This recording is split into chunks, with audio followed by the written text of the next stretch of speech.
This is my mic, not anyone else's. No one does it. Put it in your mouth. Do it.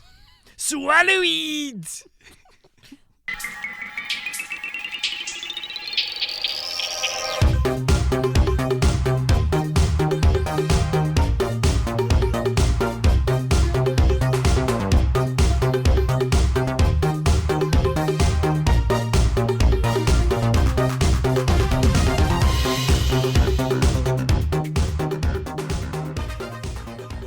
Da da da da da da da da da da da da.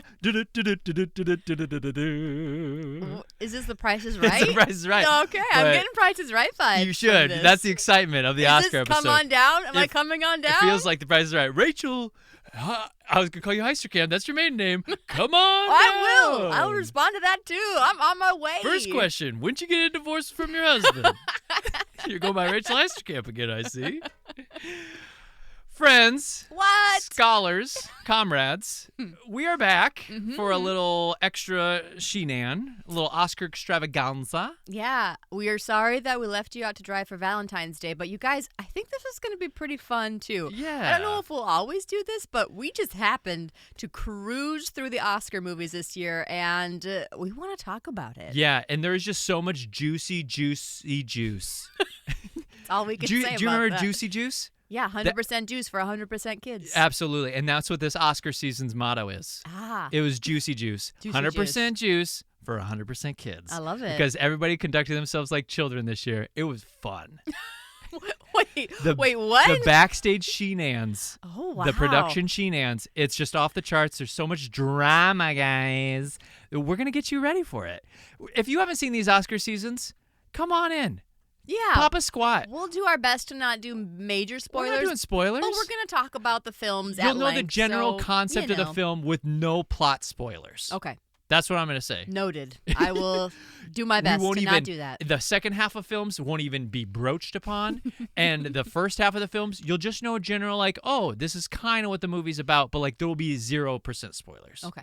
Good to know. I'm going to say that to you now. Yeah. And if I don't withhold my end of the bargain, you can't get mad because I tried my best. So we're going to chat about the best pictures mostly. We'll chat a little bit about performances. At the end of the episode, we're going to give them our list Okay. of how we felt about the movies. Ooh, we're going to rank them. We're going to rank them. I love it. And then we're going to let our audience get mad. They're going to get glad. They're going to get ready for the Oscars. The Oscars. So, Rach, we've got really into the Oscars in like the last, I was like thinking about it. It kind of started Moonlight La La Land year. Yeah, how many years ago I think that was was that? like 2016-ish. So Oh, it's that was a long been time about like ago. 8 or 9 years of us Really? That really long being ago? into the Oscars, especially when I went back for my MFA in acting in 2018. Mm-hmm. I feel like we've been into watching almost every Oscar movie and then getting really into the award season every year. Yeah, we typically try to see them all. Now, they make it harder and harder sometimes just with things only in theaters or some things streaming or not streaming. But this year, we cracked the code. I We feel did. like we've only ever done this 2 other times where we've really nailed the best pictures. Now, Yep. obviously, you're like, "Ugh, what about best animated? What about best documentary? Girl, I don't have all time. I got a full-time job. And Ty is a full-time student, technically. So, you know, sorry. We're We not do gonna our hit 'em. damnedest. We're not going to hit them. We hit every performance. Yep. And we hit every picture.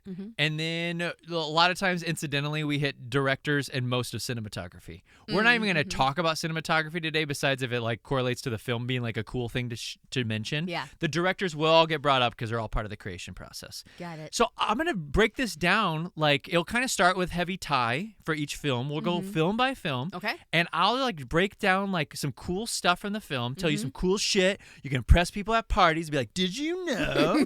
And then we'll hit you with that trivia, and then we'll let Rach take us through like her response to the movie. If she would suggest it or not, who's it for, what do you think, just like general thoughts. So that's kind of how we'll break this down. I love it. Rach is also going to put 10 minutes on the clock Yeah. for every film, and some films might run over, some films we might get done early, and so it'll just try to keep us honest, but we won't be beholden to the 10 minutes because some of this juicy juice is just too juicy for juicing.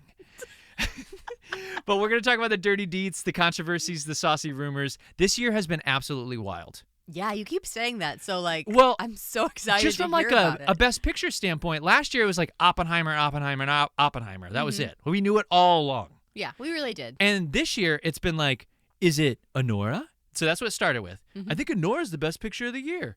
Oh, is it Wicked? Wicked's creating a little maelstrom. Like, oh my gosh, I think it's Wicked. Oh, it's Emilia Pérez. It changed the form. It's crazy. Oh, Emilia Pérez. No, we all hate it now? Okay, now it's Brutalist. Brutalist is for the filmmakers. Now it's back to Anora, and now it's Conclave? Someone said Conclave? And then the whole time, Complete Unknown is just like back there conspiring, like, now we make our move. So this film race has been crazy. Yeah, I can't remember a year where it hasn't been as clear of who's going to win. Typically, I feel like You're at least down to 2. You're usually down to 2, and you can usually pick it with like 80 to 90% accuracy. Yep. You know, especially at this point in the season when we've already had Globes and we've already had SAGs, so we kind of know the direction. But we just keep getting these curveballs. So this is it's not anyone's year, but like it's a lot of people's years. Yeah, yep. And there's more up in the air qualities than in like multiple categories than I think we've had in a long time. They're called precursors. Like whenever a certain thing happens, it's like, oh, SAG says this is Best Actor. That's a precursor that person's probably going to win Best Actor kind of thing. And so, but now the precursors are all conflicting with each other. Yeah. And so now it's throwing everything up in the air, and people are like, whoa, wait. Now the precursors aren't aligning. We don't know what the heck's going to happen. Let's get into our first movie, Rach. All right. Before we do that, let's just take a breath to center ourselves. Everybody center yourself in this moment. And begin. We're going to talk about sex workers. Oops, that's 2 minutes. Sorry. No, I don't. I need more than 2. I know you need more than 2. I got to go back and set. Redo. Okay, you're right. Redo. And begin. So we're going to start with sex workers. So the first film we're going to chat about is Anora. That is, most people think this is the Oscar frontrunner. Directed by Sean Baker. He's been really picking up steam the last few years. I've never seen any of his other stuff, but he did Florida Project in 2017. He did this movie called Tangerine in 2015, which is all about sex workers. He did this movie called Red Rocket in 2021. It's about porn stars. Are you seeing like a little through line here? Like, oh, that's curious. Florida Project though, it's about like kids making their own fun in the shadow of Disney World Orlando. Oh, that's fun. So it seems like kind of a cute film. I've heard about that. I should too. watch that at some point. So this film, he wrote it with his buddy named, I'm going to butcher his name, Karan Karuglian. You know this person. I know Karan Karuglian. Because he was in Anora. Oh, He is the Russian advisor guy who yells the whole time. Oh, yeah. That's him. So he wrote this film with that guy. Gotcha. Baker cast the whole project before he even put pen to paper on like an actual script. Oh, that's a fascinating process. Yeah, so he knew the concept. He would pitch the concept to actors, but he did not have lines to show them. This all started with Mikey Madison, who he locked up right away. Yep. He saw Scream 5. It came out in 2022. She is in that movie. If you haven't seen it yet, I won't say anything about her, but she puts on like kind of a enthralling performance in certain moments for it. And he went to that movie like multiple times to drink her in. Okay. And then she was also in Once Upon a Time in Hollywood. She was one of the Manson acolytes in that movie. But here's the problem. She didn't know Russian at all. She didn't know Russian? No. How can we expect her to speak Russian in this film? And how do they get by with that, Rach? How do they get by with that? She doesn't really speak Russian. She just says, I can hear Russian, but I can't really speak it. I guess they wrote that in. Yeah, they wrote that in. They wrote it in. Pretty brilliant. That's pretty brilliant. The other guy, Yura Borisov, who's up for Best Supporting Actor, he didn't know any English. Oh. He's been trying to learn English as they've been going on the award circuit. And so these two really couldn't converse with each other at all off screen. Tons of language issues on set, lots of deciphering what are we talking about right now? What's going on? So wild happenings during shooting. They built the strip club. Like this big, huge set piece where people walk around just freely. He'd tell extras, Sean Baker would, just do whatever, go up and get a drink, go sit, go hang out. And then Mikey Madison, they were like, we're just going to walk around with you. You just walk around and interact with people and try to get them to go in with you to give lap dances, do all this stuff. And it's just slice of life. They did that for 10 minutes. just following her around. How would you like that for an acting challenge? Oh, well, here's the thing. I wouldn't mind it if it wasn't in a strip club and if I was fully clothed. Sure. And both of those things were not the case. That already sets my teeth on edge. I am so anxious. I feel like that flies in the face of intimacy direction. I know we didn't get into a ton of like lap dancey stuff just yet, but with the follow around, but it also makes sense at why that looks so fluid and so natural. Yeah. But I'll be honest, that's scary. Little That's scare some zone. Scary biz. So she learned how to erotic dance from a professional dancer, and then she choreographed all her own dances. Okay. And including like there's a really wild lap dance she gives to her soon-to-be partner in the film. That whole sequence was all her. She came up with all that. There's lots of ad-libbing on set. Mikey Madison is like, I think that my character should have these profanity-laden rants. It should use the F word like every other word. And she was like super proud of herself for like all the ad-libbing. And if this movie were to win Best Picture, it will be one of the most sexually explicit winners of all time. And also one of the smallest grossers of all time. It did not make a lot of money.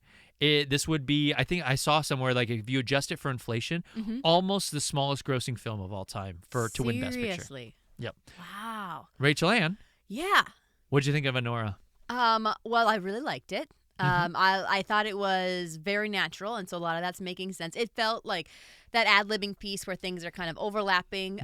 Well, I will say at times, I had a little bit of a sensory overload at times with, like, there's some yelling scenes that go on for a bit too long, but a part of that's also, like, you know, film is trying to make you feel something, and if you're uncomfortable, maybe that was the point of the scene, you know, to make you feel such.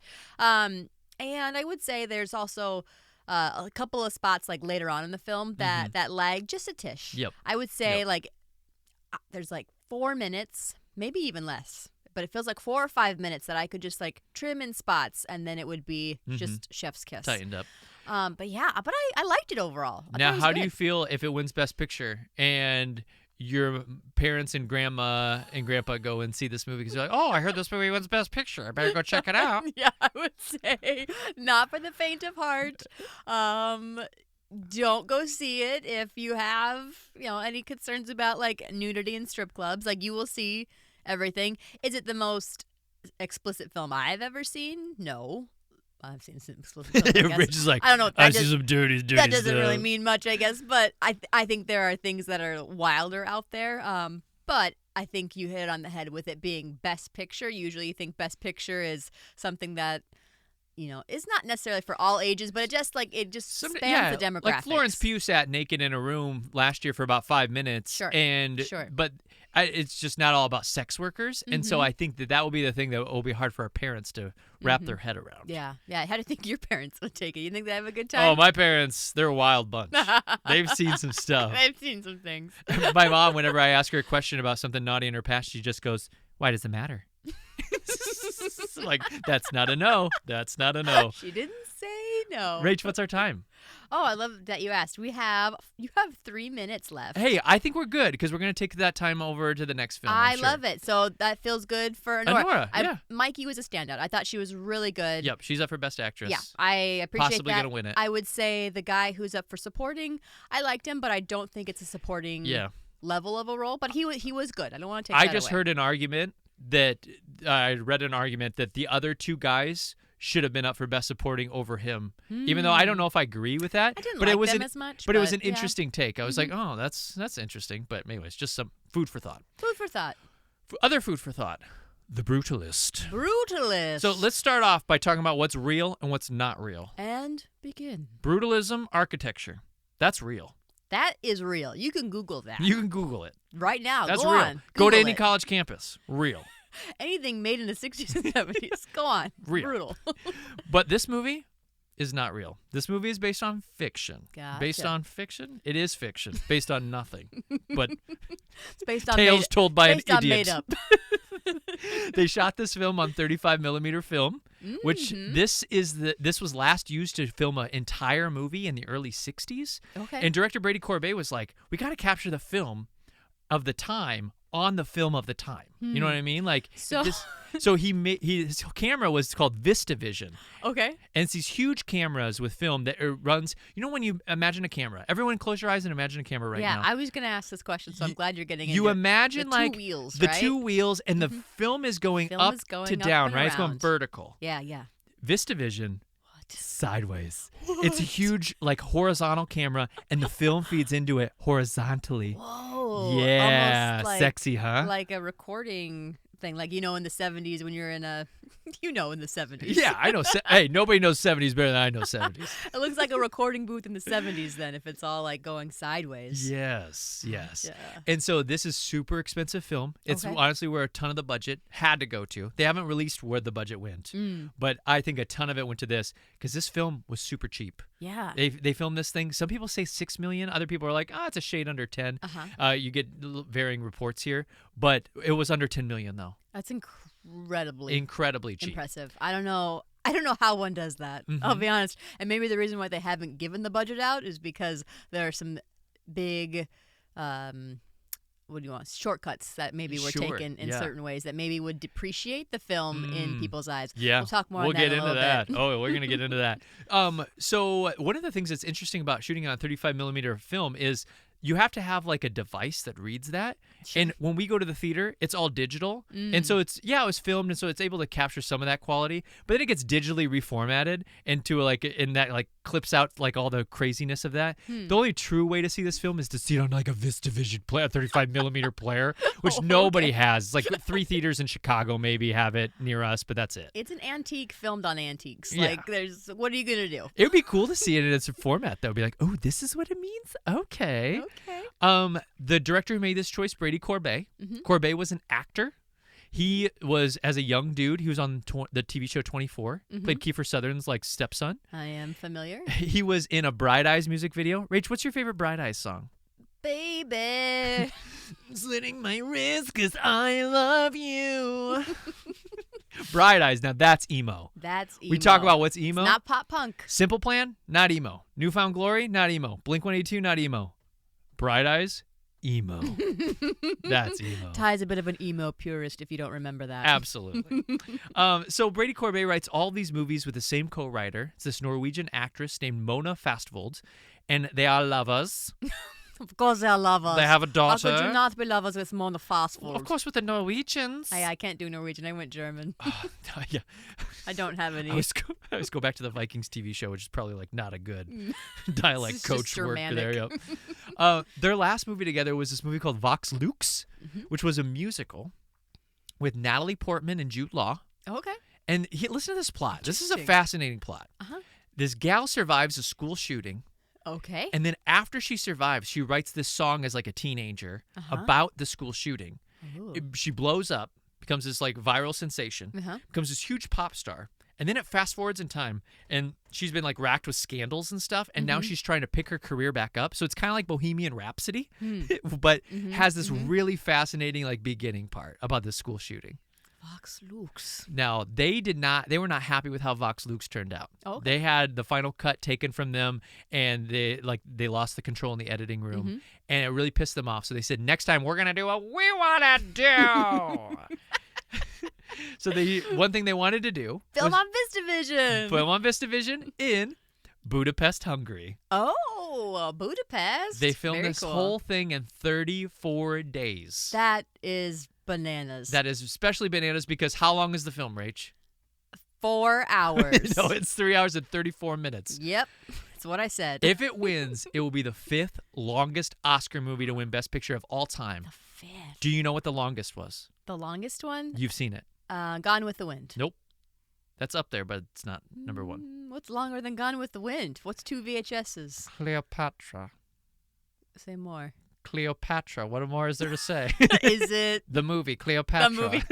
There's no. I was giving you Is the there answer. a movie that wasn't a guess. called Cleopatra? Yeah, the one with Elizabeth Taylor. I didn't know that was. I didn't remember that was called Cleopatra. Cleopatra. That's not really a hint. It's a delivering of the answer. You could have said. Now I can't think of the actress's name. Elizabeth Taylor. Thank you. I was like Elizabeth. Blank? So Brutalist brought the intermission back. Yeah. Thank Thank the Lord we had an Absolutely. intermission. I'll be honest, I loved the intermission, and that probably helped my overall mood and attitude. I got to go to the bathroom, which I sorely needed to do. I had a giant bucket of popcorn that needed refilling, which I got. So that honestly, I think we need to bring the intermissions back more. So I didn't know this. Intermissions are actually really popular abroad. Oh, okay. And so a lot of movies, like the Avengers movies, like any movie that's kind of over 2.5 hours, they throw an intermission in there. Gotcha. And I think it's something we need to explore more. I could have used one back in the Avenger days. I'll be honest. Those Just were. take a break. I just couldn't really indulge Do you know what movie in drinking my pop. Really needed an intermission was Avatar 2. Yeah. Oh well, my I God. took one. You just Rich take did. one. You take it during the You whale force it. scene. Let me tell you. Go during the whale scene. You'll come back. You didn't miss anything. They're still chasing whales. So our supporting actress nom, Felicity Jones, she doesn't even come into the movie until the hour 57-minute mark after the intermission. And speaking of the cast, now let's get into some casting stuff. Yeah. This movie was crazy in how every person who got cast was replacing another person. What? The official announced castings came out like back in like 2020, 2019-ish. Felicity Jones replaced Marie Cotillard. Oh, we haven't heard for her in forever. She's going to come up again today. Okay. Guy Pearce replaced Mark Rylance. Do you know who that is? Mark Rylance. He was in Bridge of Spies. He's like the foreign guy. He always plays like a mousier I don't character. think I've ever seen Bridge of Spies. It would have been such a different portrayal of the character. Sebastian Stan was supposed to be Joe Alwyn. Oh. Who Joe Alwyn is What a terrible. year for And Sebastian Sebastian Stan is pretty good, even though he's a douchebag. He's a good actor. That would have been way better. Joe Alwyn was awful. He was a bit of a sore spot in this, to be fair. I was like, man, Tay broke up with you and you just lost it all, man. Like, I don't remember you being this bad in The Favorite. This is wild. Vanessa Kirby was supposed to be the brother's wife. Oh, yeah. That Adrian Brody dances with. And Brody wasn't the original Laszlo Toth. It was supposed to be Joel Edgerton. Joel Edgerton. Edgerton. He's in Warrior, which is a Summers Off movie. He's been in other things. You recognize him if I showed you a picture. These folks all left because there was a COVID delay. Sure. It was deep into pre-pro, just getting ready to get going late in 2020, and then the COVID thing happened. Life And you're went going to hear that a on. lot today. That'll be a repeating motif. Gotcha. Um, 5 years later, that's wild. Now, the actors also might have left because, we're talking about cutting corners and keeping the budget low, they were not paid. Oh. Actors, a movie about a Okay. struggling artist created more struggling artists because these folks, instead of getting paid, they will get paid handsomely soon. They took points on the back end. So they didn't get paid up front. They're going to make portions of the profits. If this Gotcha. movie continues to make profits. I don't know how it's doing from a profit standpoint. Well, it's probably going to depend if it wins or not. Yeah, That's it probably will. going to like be an ups and And daisy. that is a great segue. Wow. So they did this for less than $10 million, but if they were to win Best Picture, every Best Picture winner. I was talking to some friends about like how these companies like snipe at each other and reveal like vulnerable information in order to Sure. try to bring the other one down. It's Yep. like cutthroat competition for the Oscars. Yeah. Because no Best Picture winner has ever not gotten at least a $10 million bump after winning a Best Picture. Oh, okay. Well, I should say, I'm sure like time has to do with that, inflation and stuff. Yeah. But if you adjust usually for that. it's closer to $50 million. Ooh. So if you can hire an ad Gotcha. agency to drum up some shit on your opponent for $1 million, you're in line to maybe get a $50 million payout if you can tank their film.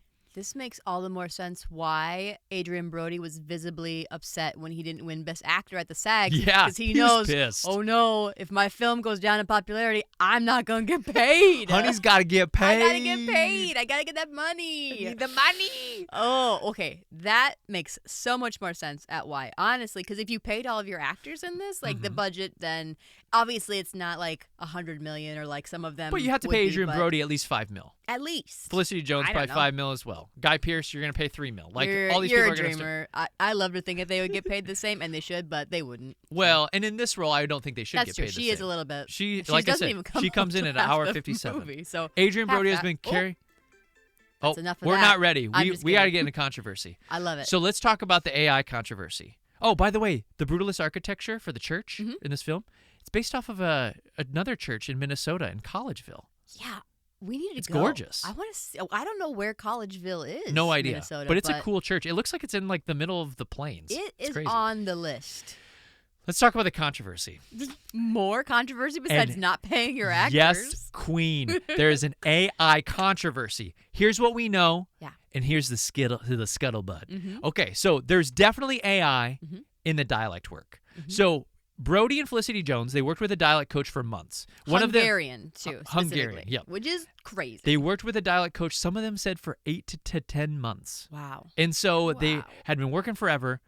They come on set, and everybody's like, yeah, they did a great job, but it wasn't good enough. So they had to go in to do ADR, automated dialogue replacement, where you go into the studio and they just Which is very typical dub right of over film. the top. And so they went in, worked with their dialect coach some more, had some adjustments to make, went in to do ADR, and they still determined it wasn't good enough. And so one of the things Brady Corbet always argues is like, well, they knew about it. It's like, no, they did not know that you were going to do this right off the bat. They put that much work in, and then their performances were adjusted because then they hired, the editor was Hungarian that they were using, and the editor used his voice, merged it with their voice using AI to merge the voices together to get the dialect changes perfect. And I think if Adrian Brody doesn't win, this AI controversy will have kind of tanked him in the race. I think he would beat Timothée Chalamet if this hadn't come out. Because you think that people are seeing his performance as not as good, or it's not as genuine. It's detracting from it because it's like, oh, AI helped you. It's like if Timothée Chalamet didn't sing. Yes. And he sang, but I'm sure there's some overlap too. We'll get into that later.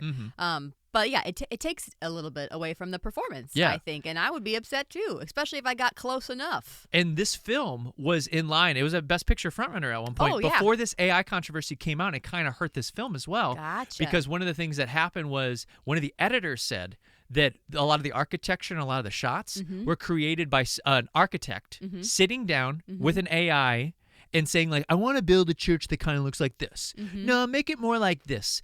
And so when that had been released, everybody's like, what? You made this film, like, using AI for how much of it? Like, what's real and what's not? And Corbet's like, that's all a lie. That didn't happen. I think he's trying to save face. Sure. I think we're going to find out a hell of a lot more after the Oscars. I think they battened down the hatches to stop the bleeding. Sure. But I think we're going to find out about how much of this film was AI. I'm not talking about CGI. Yeah. CGI is an artist back there rendering images. That's an artist. It's coming from the editor. It's human. It's humans creating it. This is somebody sitting down and being like, AI, construct this for me. And that's a different story. Yeah. This film, I feel like, is right on the forefront and the cutting edge of this debate, this AI debate. How much is too much? How much can we still say, yep, should be looked at as art? And how much it's like, ooh, that was a really big shortcut that you took. And it's complicated, right? Yep. I think it's exciting for young filmmakers who can't afford hundreds of thousands of budgets to be able to like film something this beautiful for something that's more affordable. But I think you still got to keep in mind that it's a slippery slope, and we need to be so mindful about it. And I think we have to get to a point where everything is very transparent. We're in an era where lies are being branded as truths. And so in that era, I think we have to be very transparent about this is what was here's what was created by humans. Here's what was not. And we have to have that accessible for us as viewers. It kind of goes along with the messing up history conversation that I always have. Like when directors are going to like take a bunch of liberal choices with like history. You have to tell your audience what's real and what's not, because they're going to believe you. I'm going to go watch Marilyn and I'm going to think, oh, I didn't know JFK raped Marilyn Monroe. That's not real. I'm going to go watch The Woman King and be like, wow, I can't believe these women tried to free all these slaves. Not real. They reinforce slavery. You have to be honest about what is real and what is not. Sure. Search for authenticity. Wow. Two also big, like, spoilers there. I wish we could talk about previous years, but onward and upwards, I guess. Rachel, what are your thoughts on Brutalist? It is, if I'm just looking at the film as I watched it that day, I thought I was very impressed by it. I think the acting in it is really great, minus Guy Pearce. I don't like Guy Pearce in it. And I also don't like Joe Alwyn. Those are the two sour notes for me. Yep, they tank it. And honestly, Guy Pearce, it's not that I didn't like all of his performance. He just there was some editing, and that would be my biggest piece too, is this 4-hour movie. There has to be some edits. Nothing is that essential. I felt like they were wasting my time. A little bit, yeah. I felt like my time got wasted. When I feel a need, and I'm a patient audience member. Guys, I'm so patient. But when I check my watch, like you've overstayed your welcome. You've got to move a little bit faster. There are whole like parts of the story that I felt like you could just cut that whole thing. That this whole like 15-minute sequence, I don't need it. Yeah, I think not important. I think it's bloated. Yeah, I do for sure. But it's good. but it's bloated. Yep. That's how Good I and would bloated. suffice it. Good and bloated. Yep. It's like you after going to Olive Garden. You feel good and bloated, and you're like, so good and man. bloated. And then but you ate your whole meal, right? You ate the salad. You had I then you got didn't save seconds. second helping of salad, and then you ate your whole meal, and you're like, why didn't I just save the meal? I was full after the salad. Yeah. I could have had 3 bites and just bagged it, but instead I had too much hubris. Yeah. And I ate the whole meal, and that's what the Brutalist did. Yeah, kind of like that second bucket of popcorn I got because I had an intermission. Yep. And then I ate it all. I physically was bloated Yeah. after watching a bloated film. Yeah, there for was sure. a lot going on. Have you ever heard of the term Brutalist bros? I just want to put this out there in case it comes up for you in pop culture. No. Tell me more. Brutalist bros are like Oppenheimer bros. Oh, okay. Like they believe in like the great man theory, like a little bit of Okay. like this similar crossover to the Oppenheimer guys so who much love that movie. similarness in the storytelling aspects. Beautifully shot, Yep. gorgeous, great acting. But yeah, it gives me Oppenheimer point 2 a little bit. In a not as interesting story, Yeah, I would say. for sure. Yep. Yeah, low stakes. What was my time there? I know we went way over. I didn't restart the timer. Oh, you can let it keep going so we can know how long we went over. All right, Complete Unknown. This is why I knew Anora. I was like, let's take this. Let's take the shortcoming. Take the break where you Great can get movie. Enjoy it. Some stuff to talk about. Let's move on. Complete Unknown. Complete Unknown. Its original title, Going Electric. You like that, Rach? It's saucy. What I'll say is it points to. The Ooh, is that a conflict. spoiler? Is that a spoiler? I don't think so. It's fine. It becomes my main issue with this film. Yeah, so it wow. points to the conflict in this film. Ooh, I'm glad we're all hyped up about electric versus folk music. Ooh.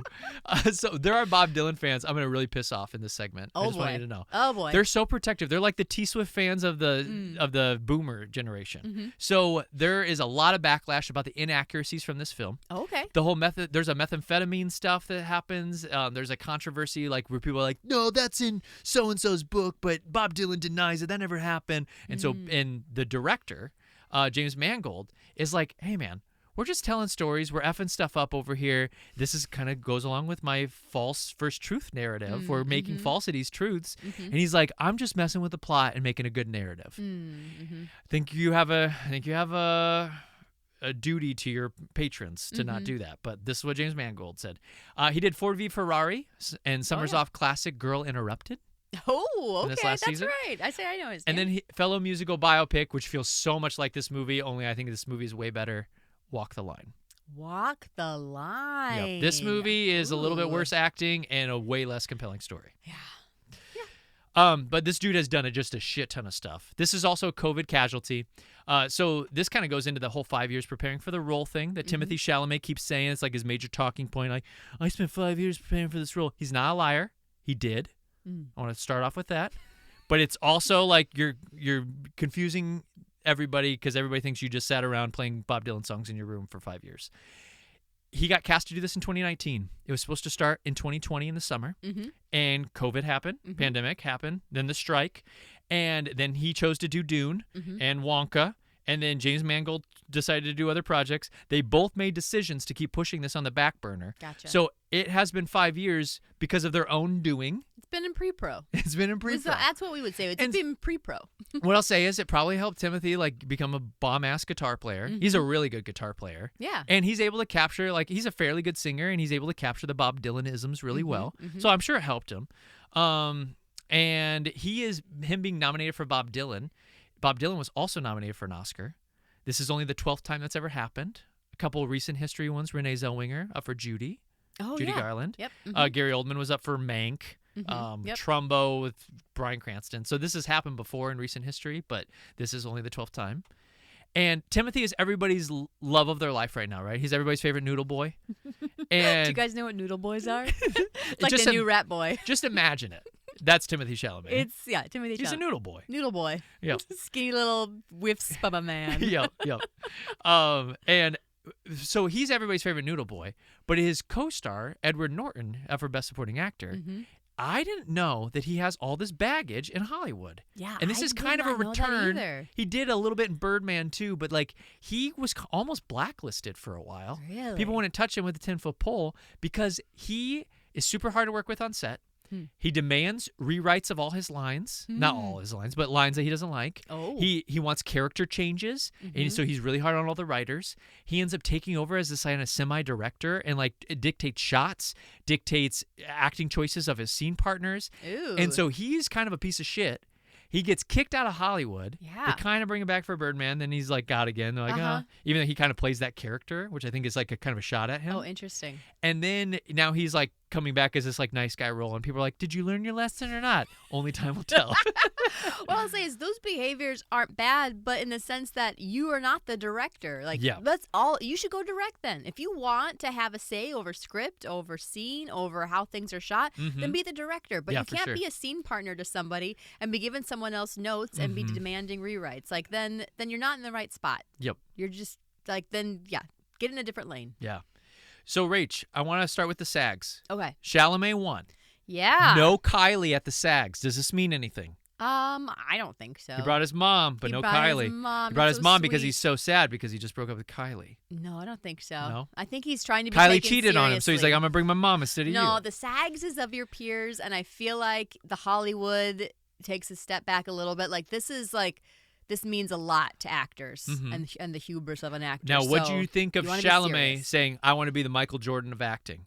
He said, I want to be in the conversation with Daniel Day-Lewis, and he mentioned a couple other people. Viola Davis, I think, got mentioned. But then he goes, and even more than that, I want to be the Tiger Woods or Michael Jordan of acting. Michael Phelps and Michael Jordan. He said he admires the greats of acting just like he admires the greats like Michael Jordan and Michael Phelps. Yeah. All the He's getting a lot of shit about this right now. How do you feel about it? I honestly was not put off by it because first, I think why I wasn't put off is because he put a qualifier on the whole speech before he said it. He said, I know people aren't supposed to talk like this. Yes, I like that part And so too. I thought like, okay, that's pretty self-aware. And I think he's ambitious, and I think it's okay for people to acknowledge when they are ambitious and when they are striving for that. And I think he also walked it back to when he said that the award itself doesn't signify greatness, but it's fuel to keep going is how he ended it. So I think, honestly, I kind of appreciated it. I keep calling it like the Barbie speech moment, where Barbie in the movie is like, she gets an award. I think it's the Pulitzer Prize, and she's like, "Thank you. I worked really hard. I deserve this." Granted, that's a woman, and it's different because that's the story. Because women, we don't acknowledge our things, and Timothée Chalamet obviously is not. But I think it's okay. Okay. Did you know he's 29? He is the youngest millennials. Oh, he's a part technically. He's the voice of Gen Z right now. Sure. But Gen Z, guess what? He's with us. He's with us. Suck it. Suck it, Gen Z. You wish. You wish. I just thought that was fun. I didn't know that until like a couple days ago. And Rach, what did you think about A Complete Unknown? I'm a larger Bob Dylan fan than you. And Bob honestly, Dylan for me is literally one of my least favorite artists on the planet. You always make fun of me about my thoughts on Elvis. I think Elvis is way better than Bob Dylan. I hate Bob Dylan. Good. I think his songs are stupid. I think his voice is absolutely atrocious. I can't stand Bob Dylan. And this movie did nothing to change my mind. And so you have to I have to just sit in that I have that preconceived notion. Yeah. But what about you? Yeah, would you like me to Now you defend. Now I get to follow that. I don't want to have to defend. I don't need to defend Bob Dylan. No, nobody doesn't. You and all the other 60-year-olds all love him. It's Bob Dylan, baby. I mean, watching the film, I know Bob Dylan, but I was all the more reminded about just all of the songs that he has in his catalog. Like it's an incredible amount of music. He's a brilliant writer. He's a brilliant lyricist. Vocally wise, he's not my favorite. I will give you that. But it is folk, and I love folk music. Yeah, so that's probably a difference in us too. Yeah, and he's got a certain sound to it. It's like that 70s folk, and so I'm pretty forgiving of that. But overall, yeah, the film. I liked the film. I thought everyone was like pretty good in it from an acting standpoint. What I did not like about the film is I didn't think the stakes were very high in what the conflict is. I mean, we kind of touched on this already, but essentially the conflict comes down to will he or won't he play his new stuff or his old stuff at the folk concert? How mad are you? How mad will the people revolt if he plays the new stuff? If he plays his new song? And but it's all Bob Dylan, so that's the thing Yeah. too. It's not like his new stuff sounds that to me, to my untrained ear. Bob Dylan is Bob Dylan, and I can't really tell the difference between his early folk stuff and then his more popular stuff. It's all folk to me. Yeah. So So it just didn't seem like that anything to like get crazy about. we're going to Post Malone this spring, and I love hip hop Post Malone, and Sure. I think country Post Malone's okay. Like he's not my favorite, but I love hip hop Post Malone. Yeah. And so I want him desperately to play the old stuff. No, he's going to play the new stuff. But I won't disparage him for playing the new stuff. You're not gonna throw a riot and throw things at him on stage if he's. I plays all understand. the You got a new new stuff? record. You want to play. Can you just sprinkle in some of the old stuff? Because that is essentially what this film was about. Yeah, that was a great example. Don't you play the new stuff? How I hate the dare new you, stuff. traitor! It's like, I don't know. That's just feels a little out of proportion here. Aren't you guys just excited to see Bob Dylan? Awesome. Ready for the next film? You had 40 seconds left on that. I want Excellent. you to know that Let's cut it early. incredible. Next film, Conclave. Conclave. This one is based on a book from 2016 by Robert Harris. It's not a true story, but it's super fun Wait, what? and somewhat based on Pope Francis Sure. being elected in 2014. One of the cardinals came out, did an interview, and I was anonymous, and talked about like how tense that election was and some of the like ins and outs of what had happened. And that's where Robert Harris had this idea for this book. He's like, oh my gosh, this is super fascinating. Which, by the way, God's health to Pope Francis. Thinking about him. Yeah. This movie is directed by Edward Berger. This is the same guy who did All Quiet on the Western Front a couple years ago. That won Best International. I loved that. That was so good. So good. This movie was actually supposed to happen a year ago, but All Quiet on the Western Front was up for Best International Picture, and Germany was like, hey, can you please just hit the award circuit? I think we're going to win. They did, and it totally paid off. It was actually like a dark horse for the actual Best Picture that year. It was so good. And so it paid off, but that's why this movie got pushed off a couple years. Gotcha. Okay. The script for this adapted screenplay, I think it's going to win adapted screenplay, by the way, Oh, yeah. was so good that the cast, every single person they put this in front of in the cast said, this is one of the best scripts I've ever read. Absolutely, yes. I mean, and you have some heavy hitters in this film, too, which is also why I think it did so well at the SAGs, because you look at, like, who's in it. Yeah. It's like John all of these Lithgow, people. Stanley Tucci, Ray Fiennes. Like, It's the easy. epitome of a good ensemble film. Everyone plays their role, does their share. Like, it's good. Oh, I shouldn't leave out Isabella Rossellini, who's so good as the nun. Fabulous. Oh, my gosh. Fabulous. If you don't know about her, she is Ingrid Bergman's daughter. Yeah. So, And Casablanca. super foxy when she was younger. Oh my gosh, you guys! Wow. Google her when she was in her 20s and 30s. Yeah. She's like the most beautiful woman in the world. What a babe. But that's beside the point. Yeah, that's her acting was and incredible also in this. super talented. Super talented. They shot this movie in The Vatican, Rome. Italy. No, I don't think the Vatican, but Rome. For a few months, there was an all-Italian film crew. Cool. And one thing the director gave up on early to speed filming up and to also keep costs down was this idea of big crowd scenes outside the Vatican, like waiting for what's going to be revealed. He's like, we'll do it in like tricky ways. Like we'll show a couple people, we'll show like the sky, we'll hear the sounds of the crowd, but we don't need to ever see them. And so that sped up filming big time. That's clever. It is clever. That's very clever. Another thing that was clever is how they did the score. The score was done by this person named Crystal Bachette, and they made this through an instrument called the crystallophone. Say more. I'm so intrigued. And how you do it, I don't even know what it really looks like, but you play the instrument by wetting your fingers and rubbing them together on this instrument. You're like a cricket.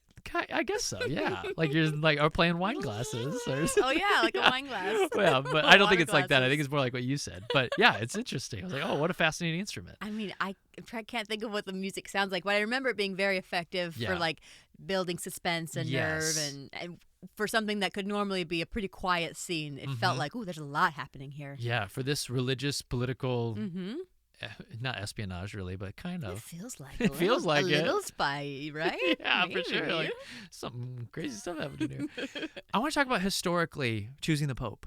Yeah.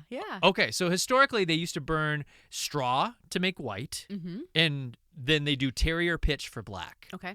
And the smoke comes out, and that's how the crowd knows, just for you non-Catholics out there. Like myself. That's how you know. It's the way to announce to the crowd waiting out front, like, do we have a new pope or not? So that's what they did in history. But now they do burn the ballots like you see in the movie, and they just put a different chemical on it to make different colors to show the crowd that it's a different thing. They have lots of colors? I don't know. Green, like we're so close. We're so 5 more minutes. I swear it's getting closer. And talking more about history and papal elections. Okay. Your eyes are like glowing right now. You're so excited. So we're getting into the history. You're so excited. Okay. The first papal election in 1978, not first ever, but in 1978 they had multiple papal elections. The first one that they did, there's a guy named Albino Luciani, who's going to become Pope John Paul I. He gets elected. I think there's like 3 holdouts. Okay. So it's like almost unanimous. He goes up and he says, I refuse the results of this election. I do not want to be Pope. I am not good enough to be Pope. It's not God's will. Vote again. They take another vote. They're like, wow, okay, he gave up the papacy. Okay, the papacy. And papacy? I think it's papacy. I think papacy too. And so they do another vote. He's unanimously elected. Stop, because you want to give it to the person who doesn't want it. Honestly, that's how power should be, guys. Yeah, for sure. Yeah. Yep, D-Trump. Truly. So then he looks up to the sky and he goes, God, I forgive you for this. He goes, I am not worthy, but I do accept. I'll take it.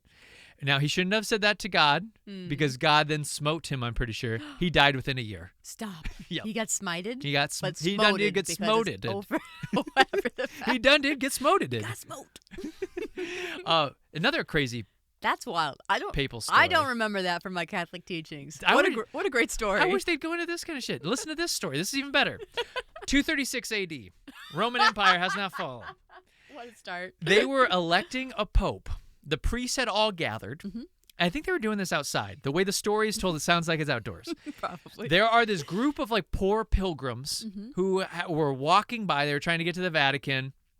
And I don't even know where they were coming from. I should have looked up at this a little bit more. There's this random dude who's walking with them. He's like this poor, like random guy. He's not even the leader of the pilgrims. Okay.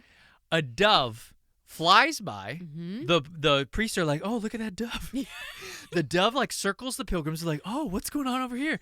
And then lands on a guy's head. Oh my gosh. And the priests go, you're perfect. Come be the Pope. And so that guy becoming the Pope. That is a miracle. That's a miracle. That's what those are. I don't know if he was any good or not. It wasn't a white pigeon. It was a dove, and it landed on his head. Yeah. Oh, did I say pigeon? No, I'm just saying, like, what if they mistook it for a white pigeon? That would be so funny. Or like some other like white little chickadee bird or something. And then he was like, hey, is that a dove on your head? He's like, yep, it's a dove. Swiping it away. Wild. That's very wild. This movie right now is on a bit of a hot streak. Yeah. I think right now we've got an Honora Conclave death match happening at the top. Oh, boy. It won the BAFTA and the SAG. The Pope's health is also failing. I didn't even consider that. And then, but here's the Playing problem. a factor. They closed voting right before that happened. Oh, no. So I think if the Pope's health would have failed like 2 weeks before, or the SAGs would have been when they usually are because they got pushed back because of the wildfires. Everything got pushed back. Conclave would be your front runner. Gotcha. But I think because those two things happened after the voting closed, I think it's going to be a Nora with an outside shot of Brutalist.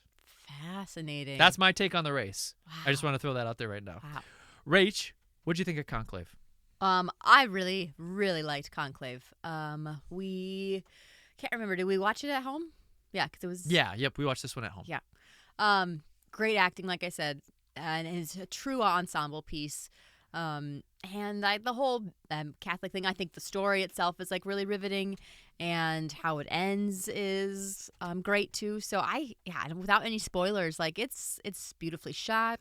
I think it's a really strong movie. I don't know if it'll win, but it's a very strong movie. Yeah. I think it should be very proud of itself for what it accomplished. Agreed. Yeah. Agreed. It should be proud of itself. It's a delightful movie. It's a movie that you could show to pretty much anybody, and I think they would like it. Yeah. I would watch it again too. I don't think that about a lot of these films. A lot of these Oscar films are the one a year, like not even 1 year, once ever, and then you're like, okay, I did my due diligence. I don't have to ever see that movie again. Agreed. But this is this was on TV. I would sit down and watch it again. Yeah, for sure. You ready to go to your favorite film of the year? Am I? I want you to know you had 1:20 on that. Well done. Nice. Well done. What movie's your favorite movie of the year out of these 10 that we're going to talk about? Are you talking about Wicked? Nope. Oh. We're going alphabetically, by the way. Oh. If nobody realized this yet, we're going alphabetically. Oh, then we're going to talk about Dune Part 2. Yes, Rachel's favorite movie of the year, Dune Part 2. That's not true. So, I just want to put this out there. That's not true. This movie was directed by Denis Villeneuve. He did the new Blade Runner with sexy Ryan Gosling. He did Arrival. Oh, so sexy. Which is also a pretty cool movie. And then he did these Dune movies, which aren't as cool. And now we have TV spinoffs, shitty follow-up books that are being made into movies. Thank you, Dennis. Thank you for all of this. This is what we needed. Ty is a salty dog about Dune, just so you know. Some very of this salty. may be swayed. Yep. You can already tell where it sits on my list. I think it's absolute garbage. But so this is all based on a beloved sci-fi book, which is not garbage. Yeah, you like the original. I've never read the book. Oh, okay. Never Yep. mind. I thought you did. No, it's too long. The book is by Frank Herbert, who some of my friends absolutely adore this book, Okay. and I don't doubt it's really cool. Mm-hmm. But I'm gonna just stick to the Ender's Game world, Orson Scott Card. I'm not a huge sci-fi guy. I just like pick a couple spots. You're not a huge sci-fi guy? No, not at all. Yeah, right. I'm actually not. I'm more of a fantasy guy than a sci-fi guy. I like Lord of the know. Rings way more than sci-fi. It's like splitting hairs, to be honest. Like in the nerd world, I get that they're two different areas, but like, come on, it's pretty much. You the same call thing. me a big sci-fi guy? No, I wouldn't. I'm not a huge Star Wars guy. I like Star No, Wars, you're but I don't right. love it. I don't like Star Trek. You're right, but it just like surprises me that it feels so different than fantasy for you. Yeah, I don't know. I like swords.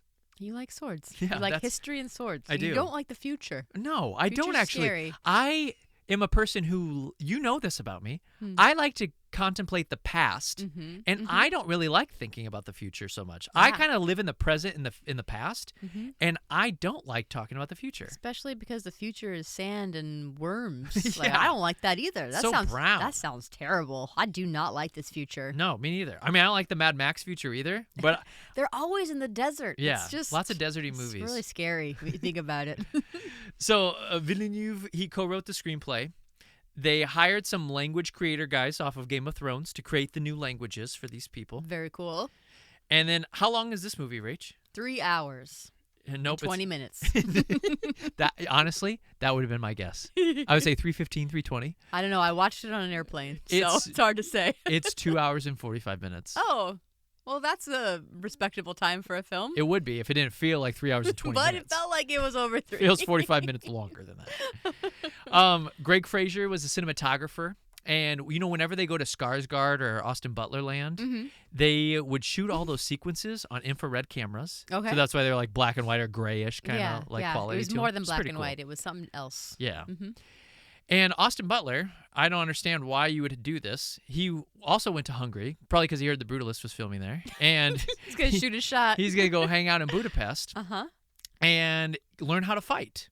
In Budapest? Yeah, because you can't do that in the United States. Well, maybe not as well, I guess. I don't know. I don't understand it. That boy and his method acting, He's a- it's so Austin weird. Butler's a freaking weirdo. I'm just going to call it like I see it.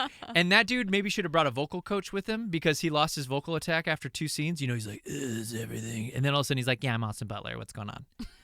So maybe if he focused a little bit more on his acting approach than like learning how to fight when he could have just stayed in LA, it would have been fine. I'll be honest, I don't remember that, but I believe you did. So we'll Timothy take it to be Chalamet true. got it for a little bit for Complete Unknown. I'm not going to give him any shit about this one. Mm-hmm. And I actually think he does a good job in Dune. I just think the movie's stupid. Mm. And but Austin Butler, he says he was trying to be, he was attacking the role in the way that Heath Ledger would have attacked the role. How do you respond to that? Get his name out your mouth. That's what I thought too. That's what I would say. My Like, exact- how dare you? How dare you besmirch his good memory? Don't sully it That with, is with so what you're doing. funny Get that- out of here. He's never been to Hungary. I'll tell you that right now. I can tell you that Heath Ledger probably never went to Hungary. That is so funny that's I said, get his name out your mouth. Hey, there is a controversy with this film.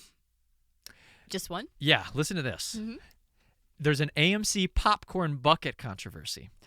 I love these controversies. On the popcorn bucket yes. is a sandworm, yes. and the sandworm has its mouth open. Uh, And what does the sandworm look like that people would be like, that's not appropriate? an eyeball, I'm sure. Nope. That's what we were thinking of anatomy-wise. Incorrect. Lady anatomy? Lady anatomy. Yeah, Look yeah. like the joie de vie. Joie de vivre. Does it? It's a little bit more like it's a big circle, but maybe All I it can was tell like you is what the response was online. The response was, this looks like a gina.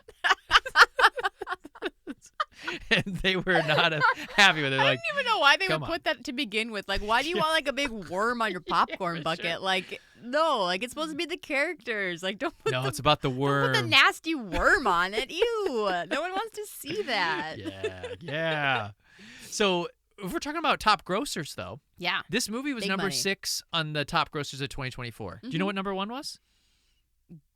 Animated. Oh, Inside Out. Yep, Inside Out 2. Oh, 2. Yep, Deadpool number 2 was number 2, and then Wicked is number 4. Only number 4. Yeah. That's kind of surprising. What do you think it was? I thought Wicked had beat out all of those. No. Especially because international. You got to think about international. Oh, sure. Deadpool is going to, Marvel movies absolutely slaughter it internationally. People in India and China and Japan, they eat that shit up. For and then breakfast. Inside Out 2, animated, universal appeal. Yeah. Show it anywhere.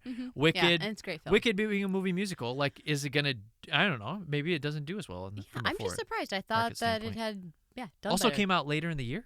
Yeah. That might have hurt it too. That's possible. But this kind of brings up a topic about how the Academy is changing. Mm-hmm. From 1997 to 2004, all of the best pictures, they all grossed over $100 million. Titanic, think about that. Now, that rarely happens. Gotcha. Oppenheimer did last year, but Yep. this usually doesn't happen anymore. And Yeah. so the Oscars have just shifted in like how they recognize movies somewhat. Yeah.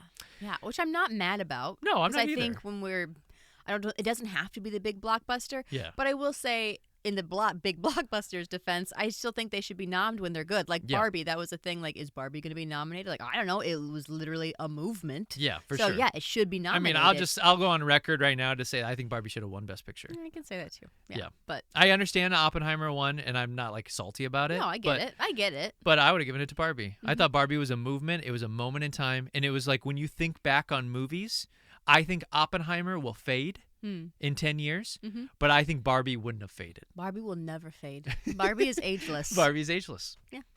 Barbie is forever. So there is another controversy with this film as well, though. Not with the popcorn bucket. Though. Not the popcorn bucket. This is more about its construction. Okay.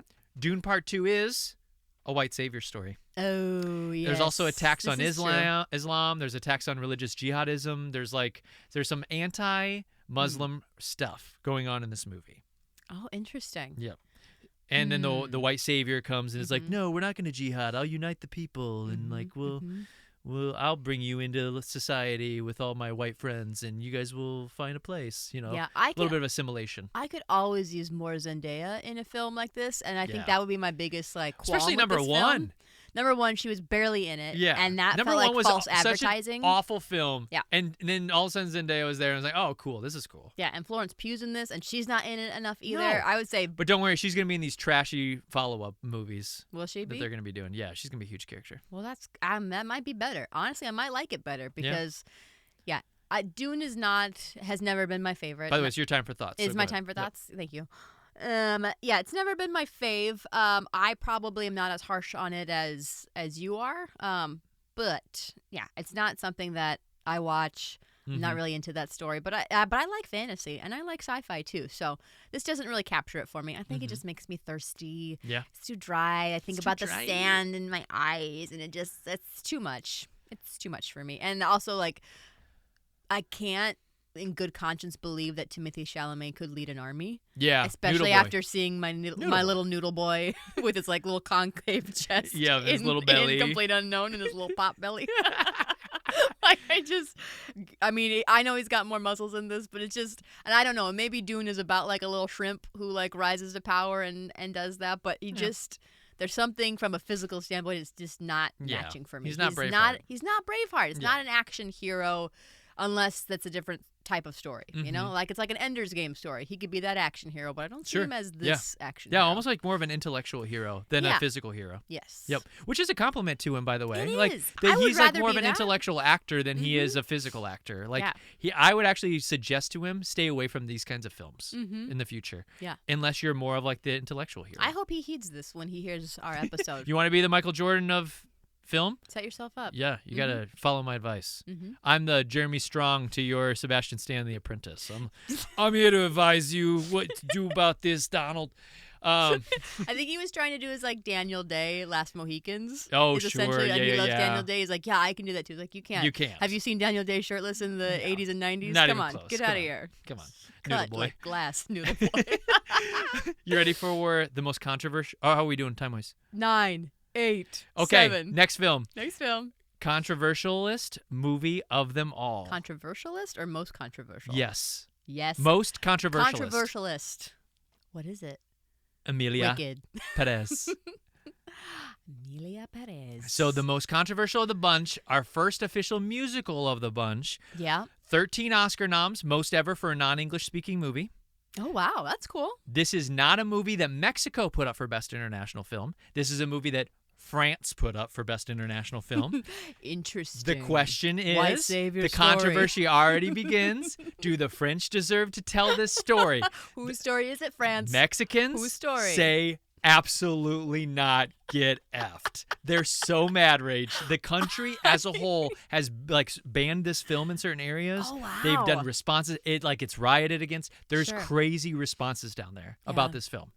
So, and we'll get into why some of this is. It's complicated. Apparently, the Spanish is super bad. Oh, Like, really? It's like the equivalent of, so Selena Gomez, she was born in the Dominican Republic, but she, I think, grew up in New York and like doesn't know anything about Mexican dialects. Yeah, she's spoken And- about that before. And so she does a dialect that apparently is like doing an awful Southern. Is what people Oh, compare it to. They're like, okay. you can't hear it because you just speak English. Yeah. But this is the equivalent of like somebody doing Southern, but they sound so terrible that you're like, what is happening here?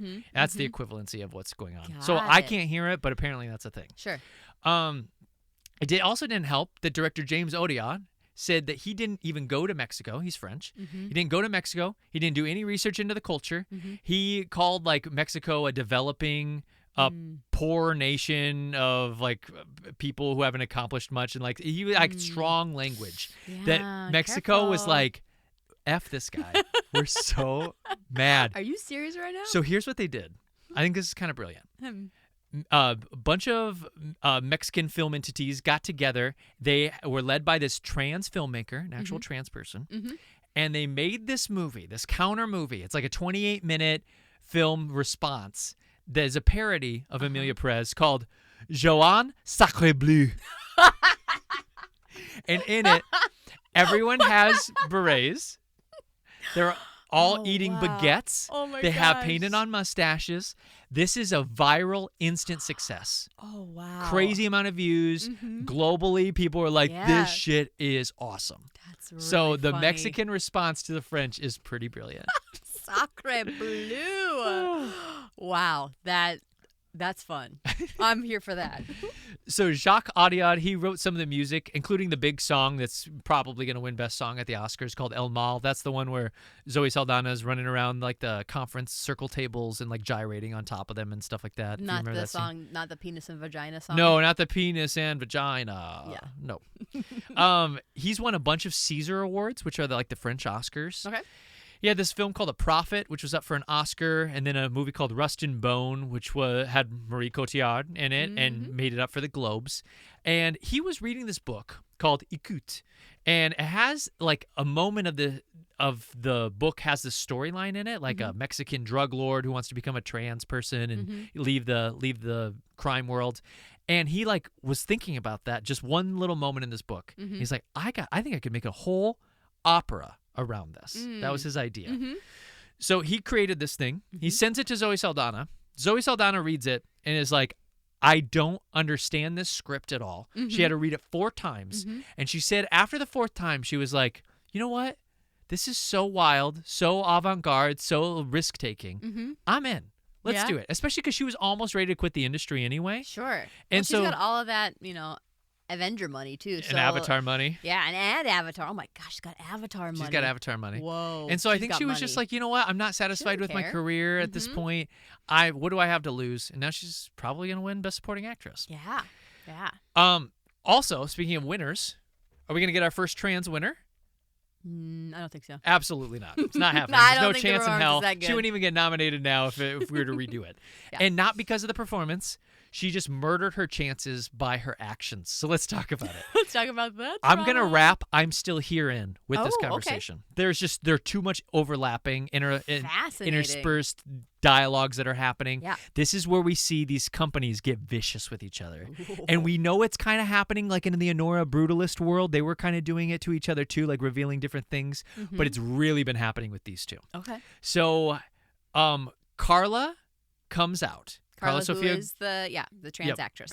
Comes out and says the Fernanda Torres team, who's the lead actress from I'm Still Here, that her team, not her herself, you can't talk shit about another person that's up for an Oscar, but you can talk shit about like the entity that surrounds them. She goes, their team are trying to tear me down and they're trying to spread bad shit about her because there are all these kind of like little rumors and whispers that were happening, and she thought they were trying to tank her at the Oscars. Oh, okay. And so then Torres and Carla's teams start like trading barbs. Okay. And they're like saying shit to each other.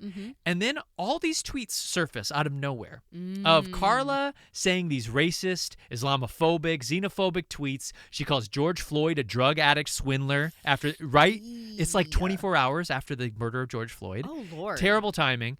And then she doesn't come out and apologize. Instead, she goes on Twitter and does this tirade just defending herself, saying, I'm the greatest defender of all minorities. I've been viciously attacked. I'm a victim of cancel culture. All these things, just complete meltdown status. Lack of ownership. She takes her Twitter down. She gets ostracized then from the award circuit. And her film, that's the most nominated film of the year, then starts tanking in every category in award shows after the Globes. Oh, okay. So this has been absolutely devastating to the entire Emilia Pérez team. Yeah. Except for Zoe, who's been good about distancing herself from Carla. That was wise. Very wise. That was wise. But then Audiard added to the controversy because the interview where he calls Mexico a poor, developing, modest country shows up out of nowhere again. It was like a local interview, and they think the Fernanda Torres team was at it again. Wow. They brought it up again to tank that film. So are they sunk? I don't know. Green Book had a similar thing where their director had said a bunch of anti-Islam stuff. Oh, right. But it didn't hurt the film's chances. But I think these guys are cooked. Besides Zoe. I think that's exactly right. I think she'll win, but I don't think that the film itself will get. I think the thing, while it did a lot of really interesting pieces to move the medium forward, it's not without its blemishes. Like, we actually had a great time watching it. We were watching it with our friends, and we were kind of all like live chatting while we were watching it, and it was a fun night. It's a crazy movie. It's literally crazy. Yeah. Good at times and crazy at others. Yep. So I think it's just not consistently good throughout the whole film. So that's why I would say that it's not really, I don't think it's in contention for Best Picture. But I think that I like that it was nommed because it was so different. It takes so many big swings. It's huge spectacle. Yeah, the songs are kind of shit, but at the same time, it's a wild. The early ones are pretty good. Yeah, well, not the early ones. Yeah, the first song is pretty good. The first song is good, and then there's like a couple other songs that are all right. But I would say there's some real trash songs. Like everything Selena Gomez sings is pretty awful. Yeah, they're not and she's my favorite. She's and a I like good her singer. music, but I didn't like her in this. It's wild. Any other thoughts about Emilia Pérez? I never officially kicked it to you. No, I don't really have a ton to say about it other than like it's very interesting. If you haven't seen it, I think it's worth a watch. That's the one thing I want to encourage is talk shit about Emilia Pérez all you want. Just make sure you've seen it. Yeah. And not just clips on TikTok. Sure. Because TikTok's going to pull out the penis vagina song and you're going to be like, what, the worst musical of all time. But the musical does have some really cool things that it does and says and experiments with. For sure. So go watch it and then talk all the shit you want about it. Because I'll be on board with you and be like, yeah, that was pretty shitty. But you got to see it first. You got to formulate your opinion. Yep. All the way. Yep. All right. Oh, I better do a reset. Yeah, well, how are we doing? Babe, you're great. You're killing it. It's about a minute out, so just well done. Just Brutalist was the only one that went way over. Well, because did you hear? I know. There's just all a the lot things to we're get going into. to talk about is crazy. All right, let's talk about I'm Still Here, the other side of the controversy. Oh, so good. If this were to win an Oscar, this would be the first Brazilian to win. That's pretty wild. Honestly, it's so good. Yeah, I don't know if it's really Best Picture, but it's so good. Yeah, Fernanda Torres is excellent. This is the most Latino, by the way, I don't use Latinx anymore, Latino representation ever. Coleman Domingo is Afro-Latino. Zoe Saldana. Barbaro, who's from know that. Complete Unknown, who is like the singer the gal, girl. the supporting actress gal, Mhm. she's Latina, and then Fernanda Torres. Mhm. So this is like really good for that representation. What a good year. Yeah, it's That's awesome. I hope we celebrate that. I always talk about that. Segment of the population gets underrepresented all the time. Mhm. The director, Walter Salles, was friends with the Pava family that the story is based off of since they were kids. He actually grew up by the son. Oh, wow. He took 7 years to develop the script. Mhm. This is his first narrative film that he's done in 12 years. I always think that's really cool when you go away for a while and you come back, you're like rejuvenated. You have new stories to tell. You're like, I always feel like it's good work when that happens. The son, Marcelo Rubens Pava, who was in the film, he wrote the book that served as the inspiration for this film. And one thing they did in this film that's pretty interesting is they shot it in sequence.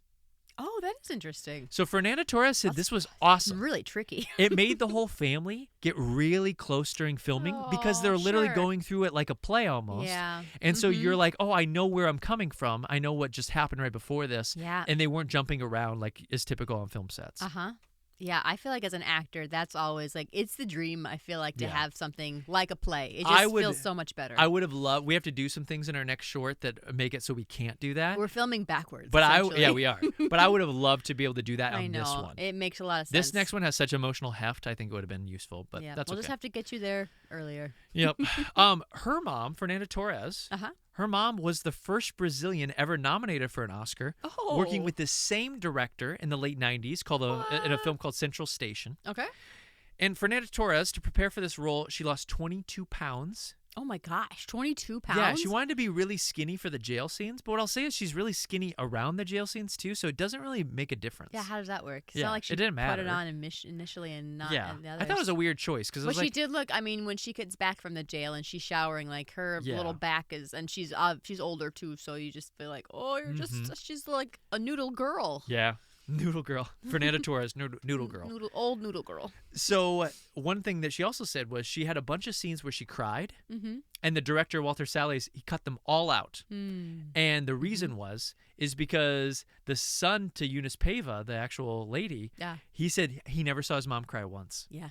And so because of that, they like in the edit just had to strike all their Fernanda Torres crying scenes. I thought that I actually kind of felt that a little bit, but it just in the sense of like her being such a rock for that family and being so stoic. Yeah. I probably could have used a couple more sprinkled in throughout, maybe just like private ones, but it also like gives you a really big cathartic release then when you finally do feel it closer to the end of the film. Yeah, yep. And people around her cry for her almost. Yeah. Which is also Other an people interesting cry. choice, yeah. Mm-hmm.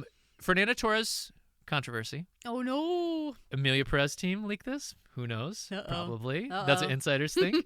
So Torres is under criticism because she did this blackface skit back in 2008. I showed you a clip of it yesterday. Oh, that's right. Oh no. It was on a show called Fantastico, and she played this housekeeper in blackface. This wasn't that long ago. She did apologize for it, but she kind of made an excuse for it. She said Brazil didn't know that blackface was that bad yet in 2008. And I would say 2008? that is really late, Fernanda. I don't know if I believe that. Like, I don't know. Are you taking any kind of content from anywhere else? I would have besides to. Brazil? I have a new buddy named Gustavo who's from Brazil. I should ask him, like, was blackface a thing? Maybe he could clear this up. But I mean, the last like color blind casting that resulted in like a yellow face or a black face or something like that that I can think of is Jonathan Pryce in 1991 with Miss Saigon. But I don't think I've heard about that ever happening since then. And so for her to be doing this 17 years later, I just have a hard time believing it. Yeah. But I'll ask Gustavo. We'll find out soon. But she did do a good job with the rest of the apology and kind of owned it. But the weird thing is this video pops out of nowhere during this amazing. fight that's going on with Somebody Emilia just found Perez's that. team. And it's like, this resurfaces. That's really interesting. Sure. But like I said, insiders think it was the Perez crew. Sure. This battle between these two squads which is interesting because it's really Frenchies versus the Brazilians, but it feels like it's Mexico versus Brazil. Yeah. It's like the Anchorman fight. It's like everybody's just dueling with each other and releasing shit that they have on each other. It's very like Succession-y. Well, it's interesting too that it's kind of the films that, I mean, maybe Emilia Perez was closer to winning, but I just think like these aren't films that I think that are going to be in that Not the top top one. prize. Yeah. So like while we're like killing ourselves here at the bottom. It's like, guys, why don't you attack the top? But they might have canceled each other out for Best Actress. Because there were moments in time that we were talking about those two, not Demi Moore and Mikey Madison. Right. At the beginning of the award circuit, it was all about that. Carla and all about Fernanda Torres. Yeah. And I think that their battle has essentially eliminated the two. I mean, Emilia Pérez for sure. Yeah. But I think Fernanda Torres is now a dark horse in the third spot. It's just unfortunate because she's so good. She's amazing. But so are the other gals. Everyone's just so good. Yeah, lots of good performances this year. Yeah. Speaking of good performances, let's talk about Nickel Boys. Nickel Boys. So Nickel Boys. This is based on a true story in a book by Colson Whitehead by the same name, which is based on a true story by Jerry Cooper in 1961. Almost the same plot line. Like picked up by police, riding his bike, and gets taken to this camp, can't get out kind of thing. This movie is directed by Ramel Ross, who was up for an Oscar in 2018 for a doc that was called Hale County This Evening. And he did a documentary shorts and documentary features before this. Okay. This movie is his first narrative film. That's incredible. Isn't that insane? After seeing it, like if you've seen this film, that's incredible. Yeah. That's really cool. And he also adapted the screenplay. What's the big deal with how they shoot this film, Rach? Tell us about it. So this film... Oh, I'm sorry. I never kicked it to you for I'm Still Here. Oh, I thought we talked about it a little bit. Okay, did you get everything in that you needed to? I think so. I don't know if I had a ton. I don't want to spoil the end of I'm Still Here, but I feel like it doesn't end as cleanly as I would like it to. I feel like there are 3 or 4 false endings. Yeah, for sure. Maybe even 4. I think the movie could have ended about 15 to 20 minutes earlier and it would have been great. Yeah, there's a lot of opportunities to just like clean it off. Yep. But no, I think it's a fabulous film and about something that I didn't know anything about until watching it, which is my favorite way to learn things through film. And I would say performances across the board were really good. Everyone's Kids great. And the husband is amazing. Yeah, they're all great. So good. Nickel Boys. Nickel Boys is so unique and stands out for me because it's all shot like point of view.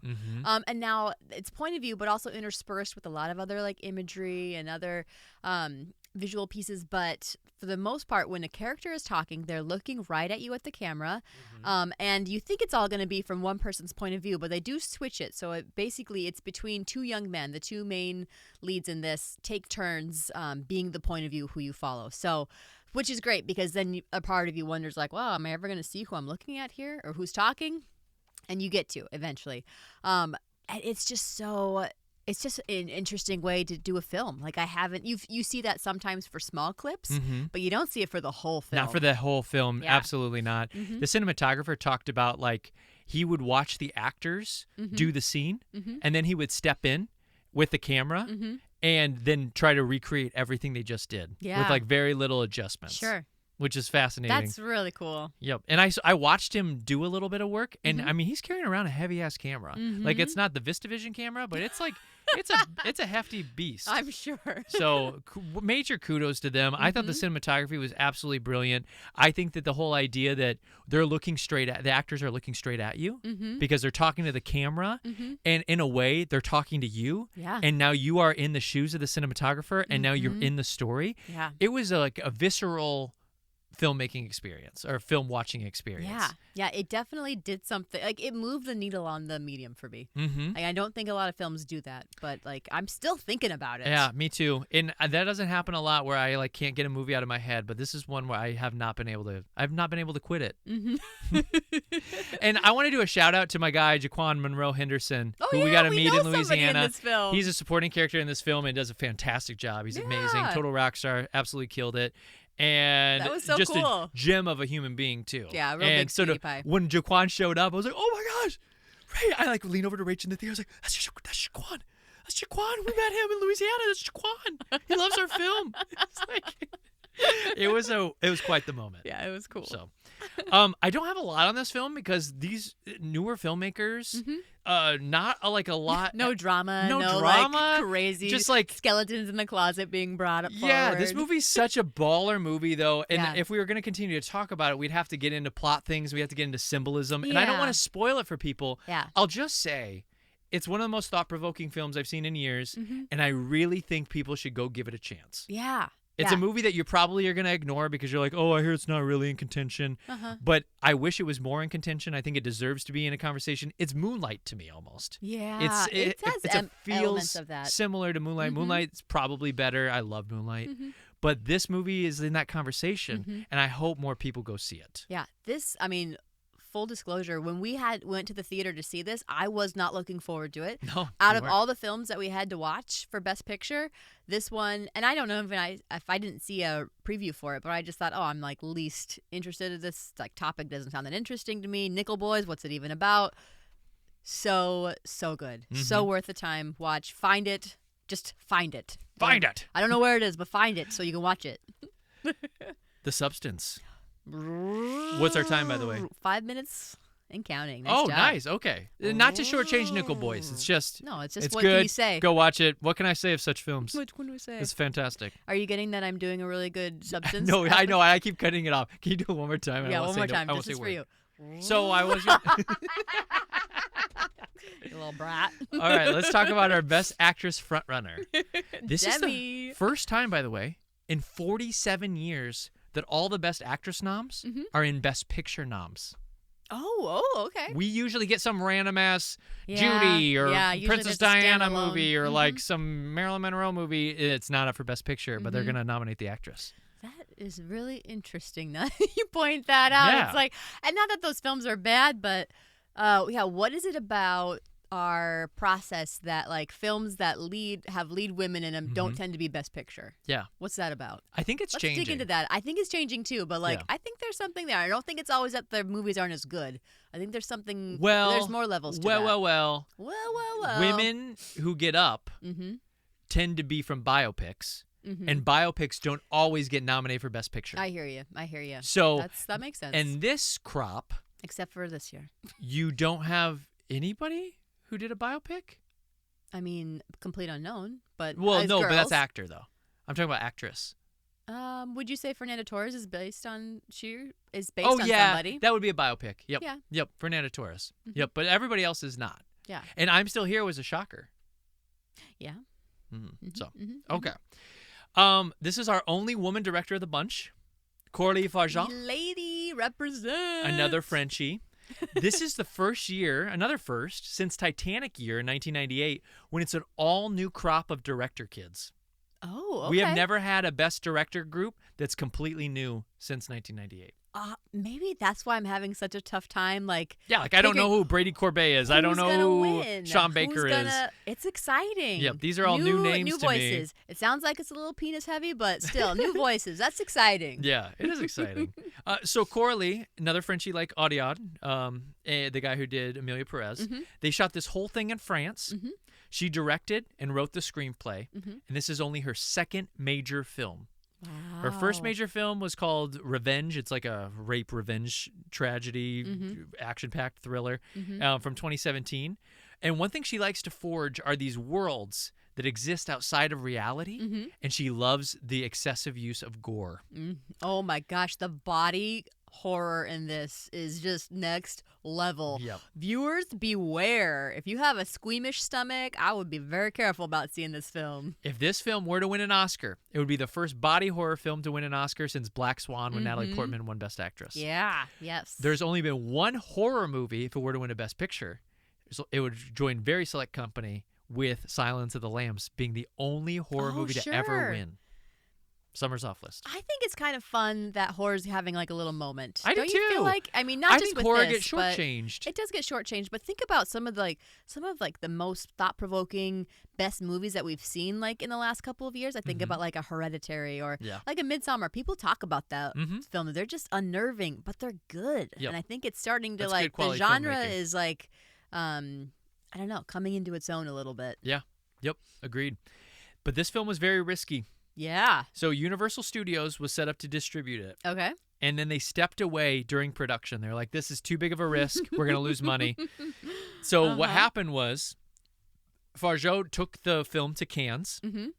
At Cannes Film Festival in France, for those of you who don't know, it did so well. It got an 11-minute ovation, and it won at Cannes Best Screenplay.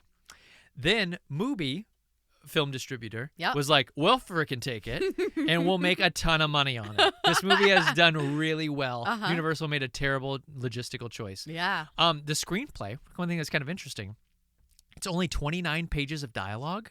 There's not a lot of talking in this film. Wow, But you're right. But the screenplay itself is a 146-page script. Gosh. So it reads so descriptive. She builds out her script. She does this in her other projects too, like a novel. Yeah. Have you ever read Of Mice and Men? Yes. It's like so dialogue heavy with John Steinbeck, so it almost reads like a play. But then even in the book version, and so she's kind of the antithesis of that. The antithesis of sign. Gotcha. Farjel thought that Demi was never going to sign on. She was reading she didn't think about Demi for that character at the beginning, but she was reading her autobiography, and then Demi Moore was talking about all her body issues, and she's like, oh my God. I think this would be perfect. I think you could tap into something for me. And so she was like, Demi will never sign on, but let's just throw the script her way just to see what happens. They do. Demi read it, loved it, and said it gave her the same feeling that she had when she first read Ghost. Oh, wow. And here's the feeling. That the feeling's is a not high compliment. The feeling's not like this movie's going to be amazing. The feeling is this movie's either going to be amazing or going to be absolutely terrible. And that to me is exciting. Good for Demi to go there and be like, you know what? I don't have anything to lose. This could be a good time. Yep. I'm not here for a long time, but I'm here for a good time. Now, there's this scene where she puts her makeup on over and over again in front of the mirror, and then she smears her lipstick on her face. That scene took forever to film. Oh, I'm sure. They just kept doing take after take after take of it. And finally, the makeup people had to step in and be like, Farjel, you're done. You can't do this anymore. She's starting to roast her face like it's doing damage to her that she's not going to recover. You're done. Yeah, it's so, I mean, you think about that, especially like red lipstick, like every woman or anyone really, who puts red lipstick on and then has to go and take it off, like that's not easy. Yeah. It's not easy to do. And the rubbing and the skin and the irritants, like I'm surprised that wasn't like a one take. Like we're going to do it and it'll be what it'll be, because makeup is hard to goof with. Absolutely. Speaking of makeup being hard to goof with, the prosthetics for the body horror would take 9 hours to put on. Oh my gosh. And 2 hours to take off. They had 9 hours? They had 2 dummies for the big birthing scenes. For those of you who know, you yeah. know. For those of you who don't, go check it out. Oh, I just got the cringies. And then one thing that was interesting was Demi Moore's opposite is Margaret Qualley. Yeah. And she had worked with Margaret Qualley's mom in St. Elmo's Fire. No way. Yeah, they had acted together. That's and then right. Qualley had all these connections to Demi. She was a huge fan. Like, that was one of her favorite actresses. She grew up watching G.I. Jane and loving that film. Sure. And seeing it's an inspiration for why she got in the industry. Oh, wow. And then her other favorite movie is The Parent Trap with Dennis Quaid, who's in the movie. Classic choice, Margaret Qualley. And that was her favorite movie growing up. And then when she was like, I think in her late teens, early 20s, Dennis Quaid dated her mom when they did Footloose together. They played the parents. Oh my gosh. Yeah. Is that crazy? Wait, and they dated? And they dated. What? Yep. That's some fun scuttlebutt. That's chock full. Yeah, for sure. So Margaret Qualley's character, Sue. Sue was supposed to be based on Marilyn Monroe and Old Hollywood. Okay. She was a blonde in the script, even though Qualley wasn't. Yeah. But to prepare, Qualley would be hanging out with her boy, Jack Antonoff. Yeah. I have a lot of Jack Antonoff fans that listen to this podcast. And Qualley would be hanging out with her hubby and would be pretending to be the character, Sue. And Jack despised it. He hated it. He was like, you are just a terrible person to be around. I hate this character. I hate when you do this. And he would go crazy. Oh, no. Oh, no. I wonder if he went as crazy for what Margaret Qualley called the rack of a lifetime. Race, you want to explain what that is? She does have some prosthetics in this because, I mean, she has to have like the perfect body, and Margaret Qualley, is a little bit more flatter chested, and so historically we would say bigger boobs would be better in this type of film. So yeah, she's got quite the bod in it, and you see there's a lot of nudity in this too. Upon the gore. So if you're squeamish at all about any of that, don't see this. Yeah. But yeah, Yeah, she looks great. Yeah, both gals are naked for long periods of this film. And they both had to do like very uncomfortable things that they talked about, like that was really difficult. Demi Moore mentioned like, aging and then having to be naked on film is so vulnerable. Gosh. But it's part of the characters so vulnerable. Yeah. And so it's part of that investigation of where you are in life as you age. So it had to happen. But Margaret Qualley, who's young and fit and ready to prime time. Yep. And she even said like she was so nervous to do like especially the sexy dancing. She's a dancer in real life, but she was like that kind of dancing I've never done in my life. Sure, yeah, it's a little bit more like workout hip hoppy dancing and lots of she's thrusting probably more and like gyrations. The lyrical jazz type. Yep. Yeah. And so the day that they were going to shoot that, she was so nervous. She felt like she was like going to have a panic attack. Yeah. And so she drank a bunch of alcohol in the morning. Oh, no. And then that kind of calmed her down to be able to then tackle this scene. Yeah. So, something to take the edge off. Yep. I mean, because they zoom all over Yep. you in that. And Right up in I there. would feel pretty anxious as well. as one should. So Demi won the Globe. Yes. And she won the did. SAG. And the SAG. Which so... the Globe was the first major award win for her of her career. Yeah. So Yeah. Which Rach, is crazy. What were your thoughts on The Substance? The Substance. I really liked it. And again, like for those of you who know our podcast, I'm not typically like a big time's up. Guess I can't talk anymore. No, I'm not typically like a huge horror person, although this kind of felt like it was kind of between genres a little bit. It was like suspense, horror, body horror.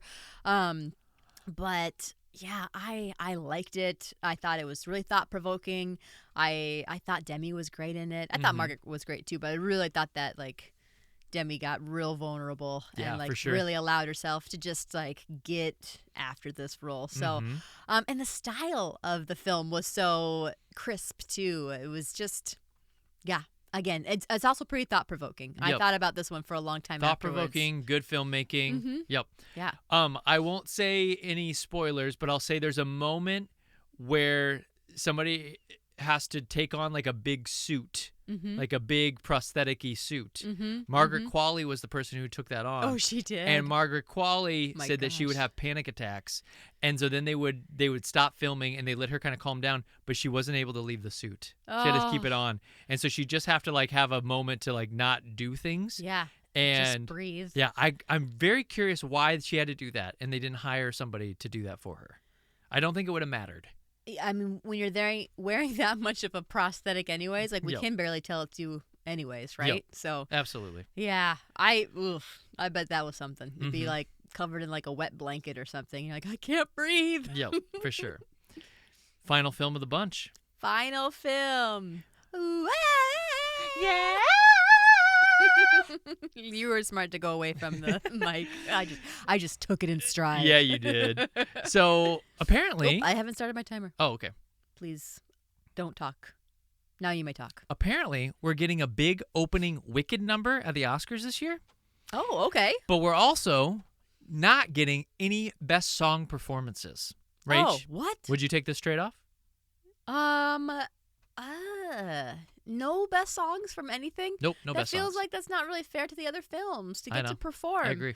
I would say no, it's not fair. It's not fair. And so I don't like it. But I do like Wicked enough to watch like a big opening number. No, but me like, too, can't we me have too. it all?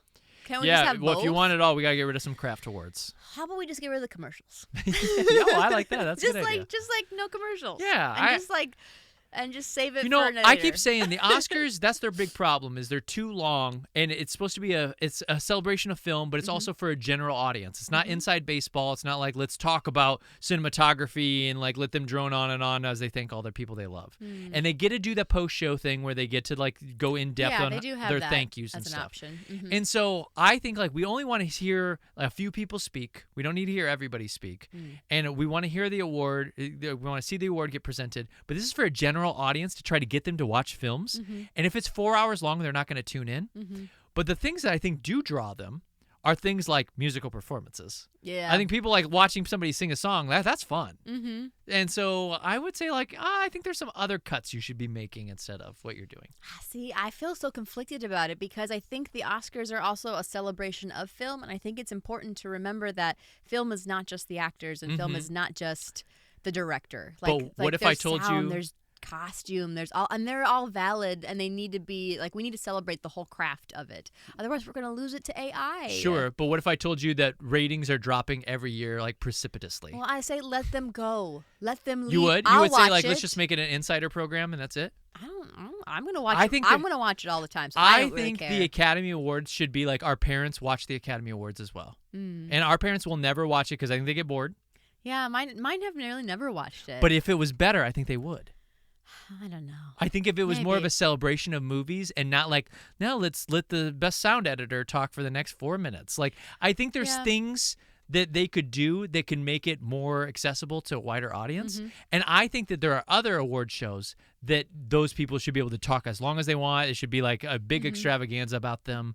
But I do think that you want people to tune in. And right now, that's the problem they're having is people are tuning out. Well, and part of the other reason that they might be tuning out is because they haven't seen the movies. I feel like I can hear that argument, like, why didn't you watch the Oscars? Like, oh, I only saw Wicked this year, so why would I watch it? And that also is the thing about like the late 90s, early 2000s. They were all blockbusters. Not all, but like a lot of blockbusters. Yeah, a lot of like compared to known now, movies. if you ask the general consensus of the audience who are moviegoers, like, hey, what have you seen out of the Best Picture race? They'd be like, I saw Dune 2 and I saw Wicked. And that's maybe kinda, one more. And maybe one more. Maybe because they could stream it. Yep. Yep. But otherwise, they probably didn't see anything. Yeah. So that's a part of it. Yeah, and I don't that is think a good point. That is a good point. I don't think that that's anything that movies are doing wrong. That's just, I think people are set in their ways a little bit, and I think it's hard to see all of the films. I mean, we know, like, we worked at it and that was a goal of ours, and it took us months to see everything. Sure. So Yep. So this is musical number 2. This is the first time since 1969 that we've had 2 musicals that have been up. That year had Oliver and Funny Girl. Oliver ended up winning, actually. Oh, interesting. And this was the same, which I'm not a fan of Oliver. This movie can kick rocks. This was the same year of the double win for Best Actress. Do you know about this? Katharine Hepburn won for Lion in Winter, and Barbra Streisand won for Funny Girl in the same year. No, I didn't know this. It was back when the Academy was only like 600. Okay. And they were like, tied? literally, there was like 260 people on each side that were like locked in, and then there were like 80 people who were all like being swayed, and they got it down to like each company was working and trying to negotiate with people to get their votes, and it got down to like 4 swing voters. Oh my gosh. And then those voters decided, wait, if we vote for, I think it was Streisand, they're like, if we vote for Streisand, we'll have a double winner. They knew that. It was like it was told to them, like, that's here's how everybody's incredible. voting. I don't know how that works. It's almost like in Congress, like getting votes all together. Yeah, and they're like, hey, it feels very political. if you guys are going to decide it, here's what the total is. Katharine Hepburn, if one of you goes to Katharine Hepburn, she's going to win. And they're like, so if we all go to Streisand, she'll win too? And they're like, yeah. And then we don't And they're like, have good, to. we'll do that.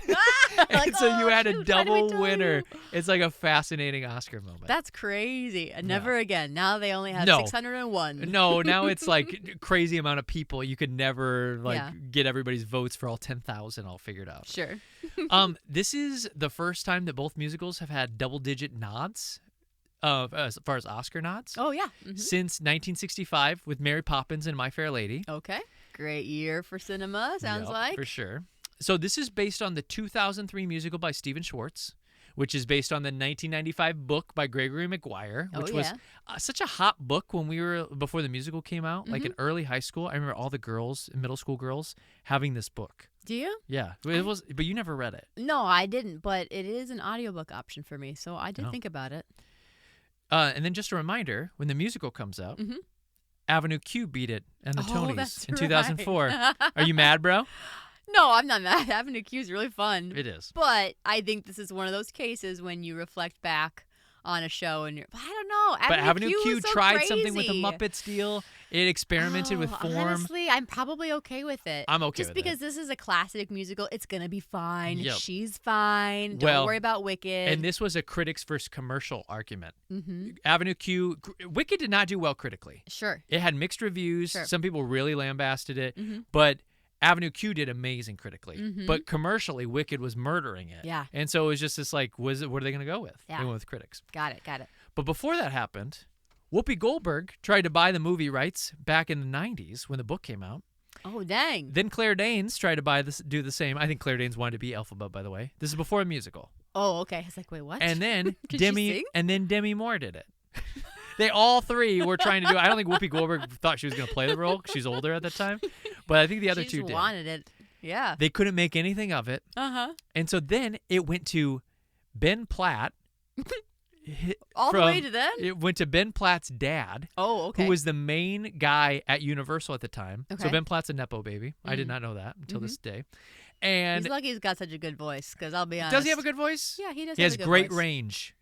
I would say he has amazing range. I do not like his voice. Well, you don't like his voice, but he has a good voice. Amazing range. He can hit things that are objectively wild. a good voice. Continue. Weird voice. So Ben Platt's dad made a shit ton of money off of this when it became a musical. Wow. There was a movie that was supposed to come out back in 2016. They were starting this movie's track to be created, and it got first signed on after Les Mis in 2012 did so well. And then it just kept getting delayed and delayed and delayed. Then COVID hit. And then I don't know if John M. Chu was always supposed to direct it, but that's our director. He's the guy who did Crazy Rich Asians, In the Heights, Step Up 2. Oh, my gosh. Step Up 2? And the Justin Bieber docs. Wow. Yeah, what a guy. What a catalog. Hey, guess what's coming up for him? He's got 2 projects in the can that I think are very interesting. Are we talking about Bieber or are we talking about Justin Chu? John Chu. John Chu.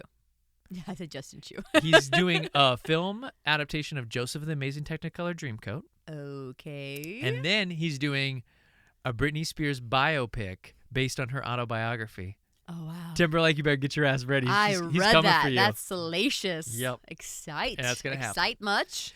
So they did a ton of production work for this film. They planted 9 million tulips. Yeah. Important. They built an actual yellow brick road. That huge green train, even if you've seen a trailer, you know the green train. Yeah. That's practical. Yeah. That's a big train. So much money and so much practical effects. Yeah. Really cool.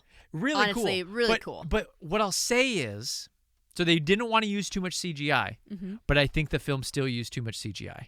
There's like a lot of moments that they're like building a CGI environment around these big set pieces, and the big arena around it is so colorful because it's Oz that it looks a little fake. And so then it almost makes me feel like the practical sets look fake, even though the practical is practical. You know, so it's a tough. They're trying to do a tough balancing act. It's such a tightrope. It's hard. It's such a tightrope. Yeah, I agree. Cynthia Erivo, if she wins, she will become an EGOT. Oh, man. I mean, She's she never won't gonna win, but but like when someone is that close to being EGOT, I'm always like, yes, go get it. Yeah. I hope you get it. She'll get an opportunity at some point. She did major work off the screen. She had prosthetic ears for most of the shoot. She spent 4 hours a day in the makeup chair. Took 45 minutes to get the makeup off. Speaking of makeup, costume designer had a major challenge because she wears all black. Why would that be a problem, Rach? Challenging from like a light standpoint? Nope. Hair. Nope. Flint. She's black. No. She's green. Makeup on the Green makeup thing. all over the black What are we costumes. doing? You keep pointing to her She's face. black. I know. So they had to do a bunch of precautions for that. Uh-huh. But the most accomplished person on this set is the sound mixer.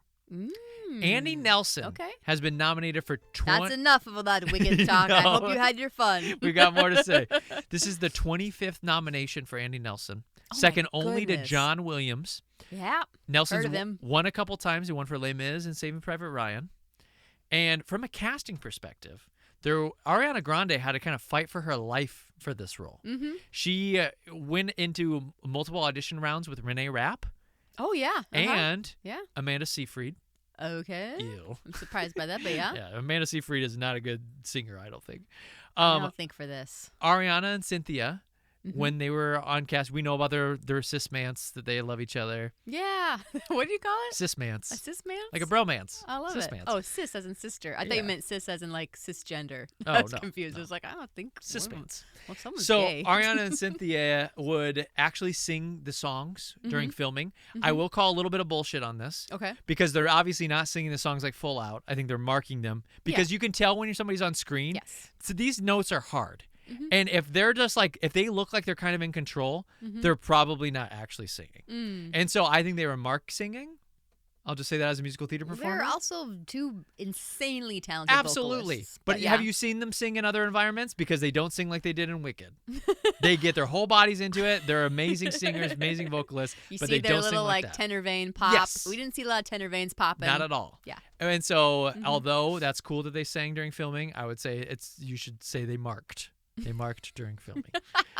Be honest. Be honest. Be Truth. honest for Shine once a light in on your the life. truth for once in Oh your my life, God. Cynthia and Ariana. Yeah. You liars. You liars. Speaking of liars, let's talk about Nick and Joe Jonas. Oh, okay. They both wanted to be Fiyero so bad. Oh, I bet. They auditioned. Oh my gosh, both of them too. Just fighting each other. Both of them auditioned, and they thought it was between the two of them. But then everyone's favorite Zaddy came out of nowhere and stole the role. Jonathan Bailey, who's our age, by the way. That's amazing. Hey, and Cynthia, she's older than us. We could also go back to high school wizard school, apparently, if we wanted to. Yeah, we're good. Dear we diary, can still be casting that show. Today, a 40-year-old man showed up to the school. He's so dreamy. A very hot 37-year-old man showed up today. Dear diary. That's honestly my biggest. He wasn't supposed to be here, but he is the prince, and he is hot. Why does everyone look so old for a college/high school student? I don't know. Yep. I didn't know Cynthia was older than us. I didn't know that either. Yeah. Yeah. But it doesn't bother me. She's in green makeup, whatever. And Jonathan Bailey, though, when he found out he was going to ride a horse in this, yes, he went to Hungary to learn how to ride he a went horse. to Budapest. Austin Butler's training. Brutalist is filming, and Jonathan Bailey's riding a horse right next to him. Yeah. Even though he doesn't even ride it full out, he just trots. Yeah. He's like, I don't know why you guys are both working so hard over there. I think I got it. No, he brought the same horse that he had worked with on Bridgerton. I think his name was Old Joe or something like that. Stop. Same That's horse. so fun. Yeah. Oh. Wicked controversy. There is a controversy. Oh my gosh. This movie is up for Best Original Score. Oh. This movie Well? was a musical before this. Yes. The score had already been created. Yeah. There are a ton of Wizard of Oz melodies that are repurposed for this film. Huh. The Wizard of Oz has already been a thing.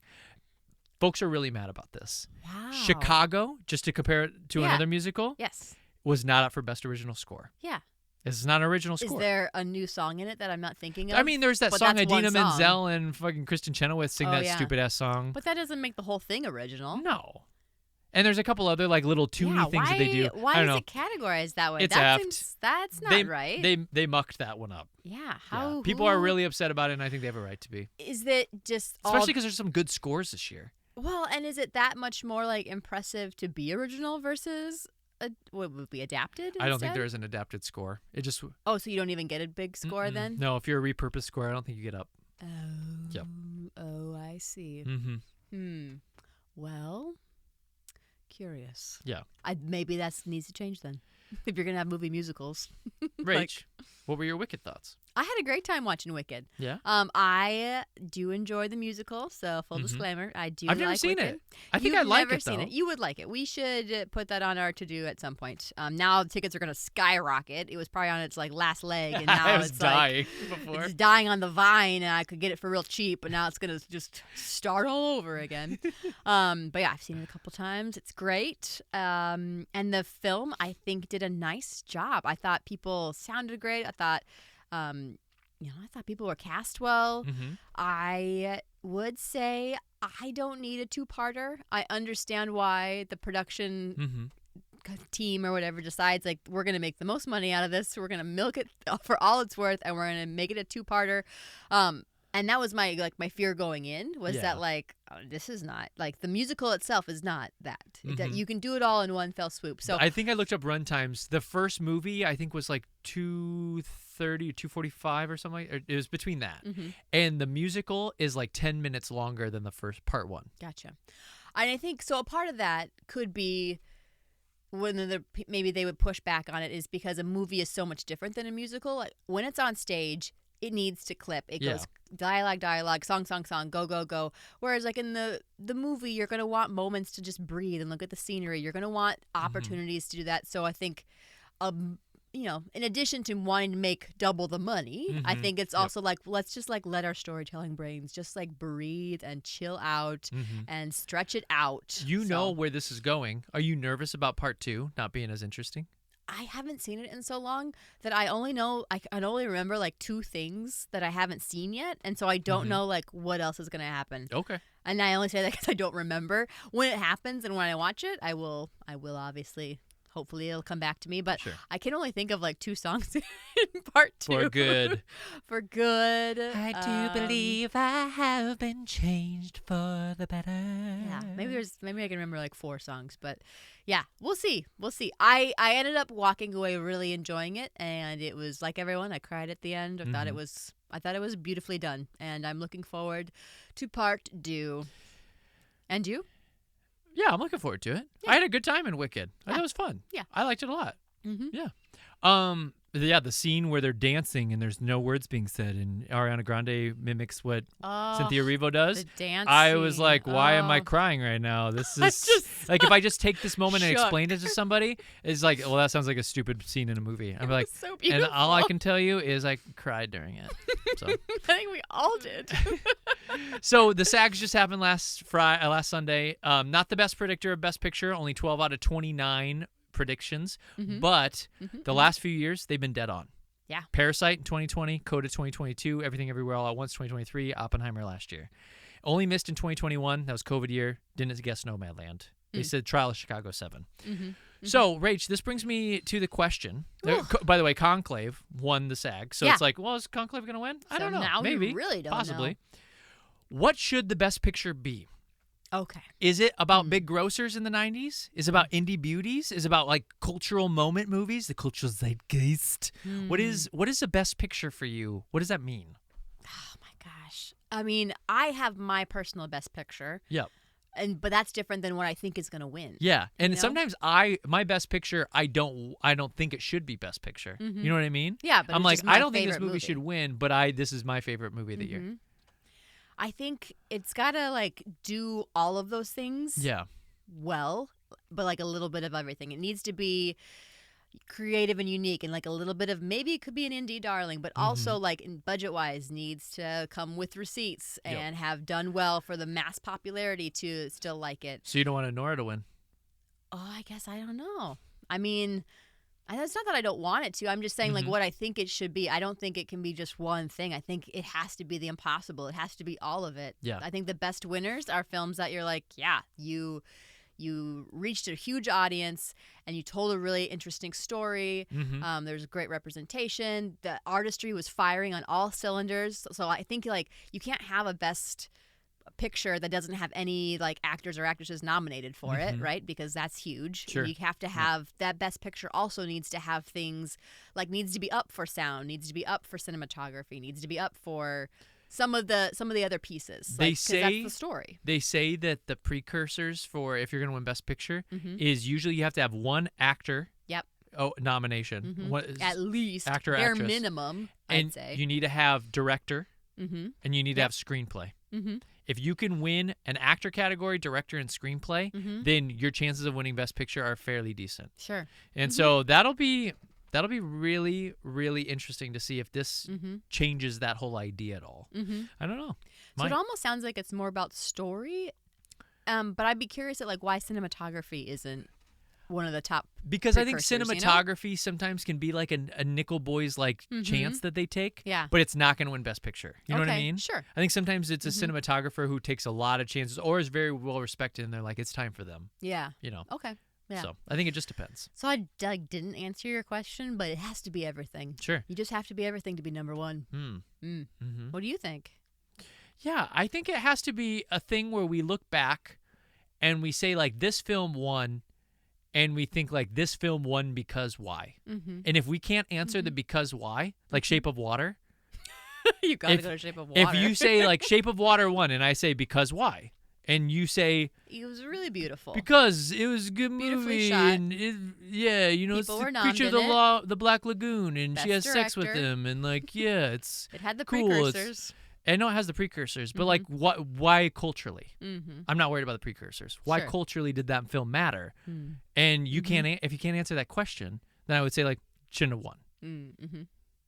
Yeah. I would say the same with like Green Book. Green Book shouldn't have won. Yeah. Get Out should have won. Get Like, Out there's movies out was there that were snubbed. totally slighted that were the cultural moment, and they were ignored because we weren't ready to anoint Jordan Peele as like a new director and like somebody who did comedic skits. But at the same time, it's like, no, that's the movie. That's the winner. Yeah. And you ignored it. Yeah. And so sometimes that happens, wrong. and that pisses me off. That was wrong. Yep. So that's my take on that anyway. I think it has to be a movie that when we look back, we say this movie won because why? Can't answer that. Shouldn't have won. I like it. Yeah. Rach. Yes. Did you know that the Best Pictures went from, I think they had 6 noms back in like 2008-ish, 9-ish, and then like right before 2010, jumped up to 10 films. Do you like the 10-film format? I get to see a lot more movies. Yep, I same. eat a lot more popcorn because of this. Do I like 10 films? I think it makes it harder. Yeah. And then we're kind of like sparsing hairs here. I think we could get it to 6. Sure. I honestly think you could. Yeah. And then that probably would help your time for the award ceremony going a lot shorter if you only have 6. Sure. 10 feels like a little bit like too many at the top, to be honest.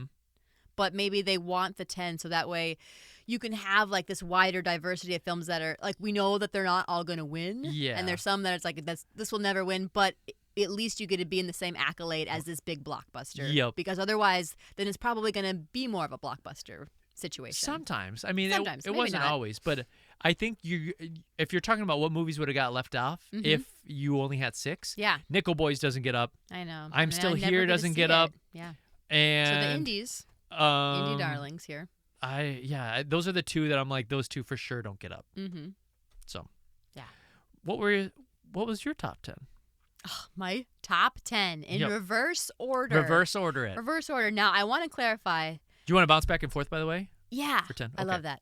Top 10 in reverse order. This is not who I think is going to win. I think this is just yours. This is just me. This is just me following my little heart, what I enjoyed and what I didn't enjoy. Top 10 coming in last. You would think that this would match with you, but it's not. Emilia Pérez. Dune Part 2 for me. Emilia Pérez. Very Yeah, I interesting. kind of dropped because I thought about rewatching it, and I thought, no, I'm not watching that again. Oh, okay. And then, so number 9 is when I have Dune because I like Zendaya. Number 9 for me is A Complete Unknown. Okay, I should have guessed that. So Timothy Chalamet, Chalamet on the bottom but for Timothy's you. not my least favorite performance, though. Yeah. Timothy's But the in my movies 3 themselves. spot. Okay, well, that's pretty good. That's where Timothy's at. Yeah, but he couldn't carry those films, is what you're saying. I didn't like the films. Didn't like them at all. I didn't like them. Number 8. This is controversial because there's a chance that this one's going to win. Brutalist. Oh, wow. It was brutal. It was a brutal experience to get through it. Is it gorgeous? Yes. Is the acting great? Yes. Will it win? Maybe. But for me, when I think about what I would watch again, I'm not watching that again. I'm not going to do it. I can't do it. Number 8 for me, Emilia Pérez. Aha. So she was low. She was pretty low. She was low. Yep. Number 7 for me is A Complete Unknown. Even though I do love me some Bob Dylan, I would say from a story standpoint, the arc was not arcy enough. Number 7 is actually where I don't know why I gave you shit about the Brutalist, because that's where Brutalist is Oh, for me. okay, so you're kind So of in our that bottom 4 are the same in different orders. Yeah. Oh, that makes the rest of this really interesting. then. Interesting. I would like By the to way, think I don't. that we're different. but... Rach, I think, knows my order. I don't know her order. This is all new information for me. Yeah.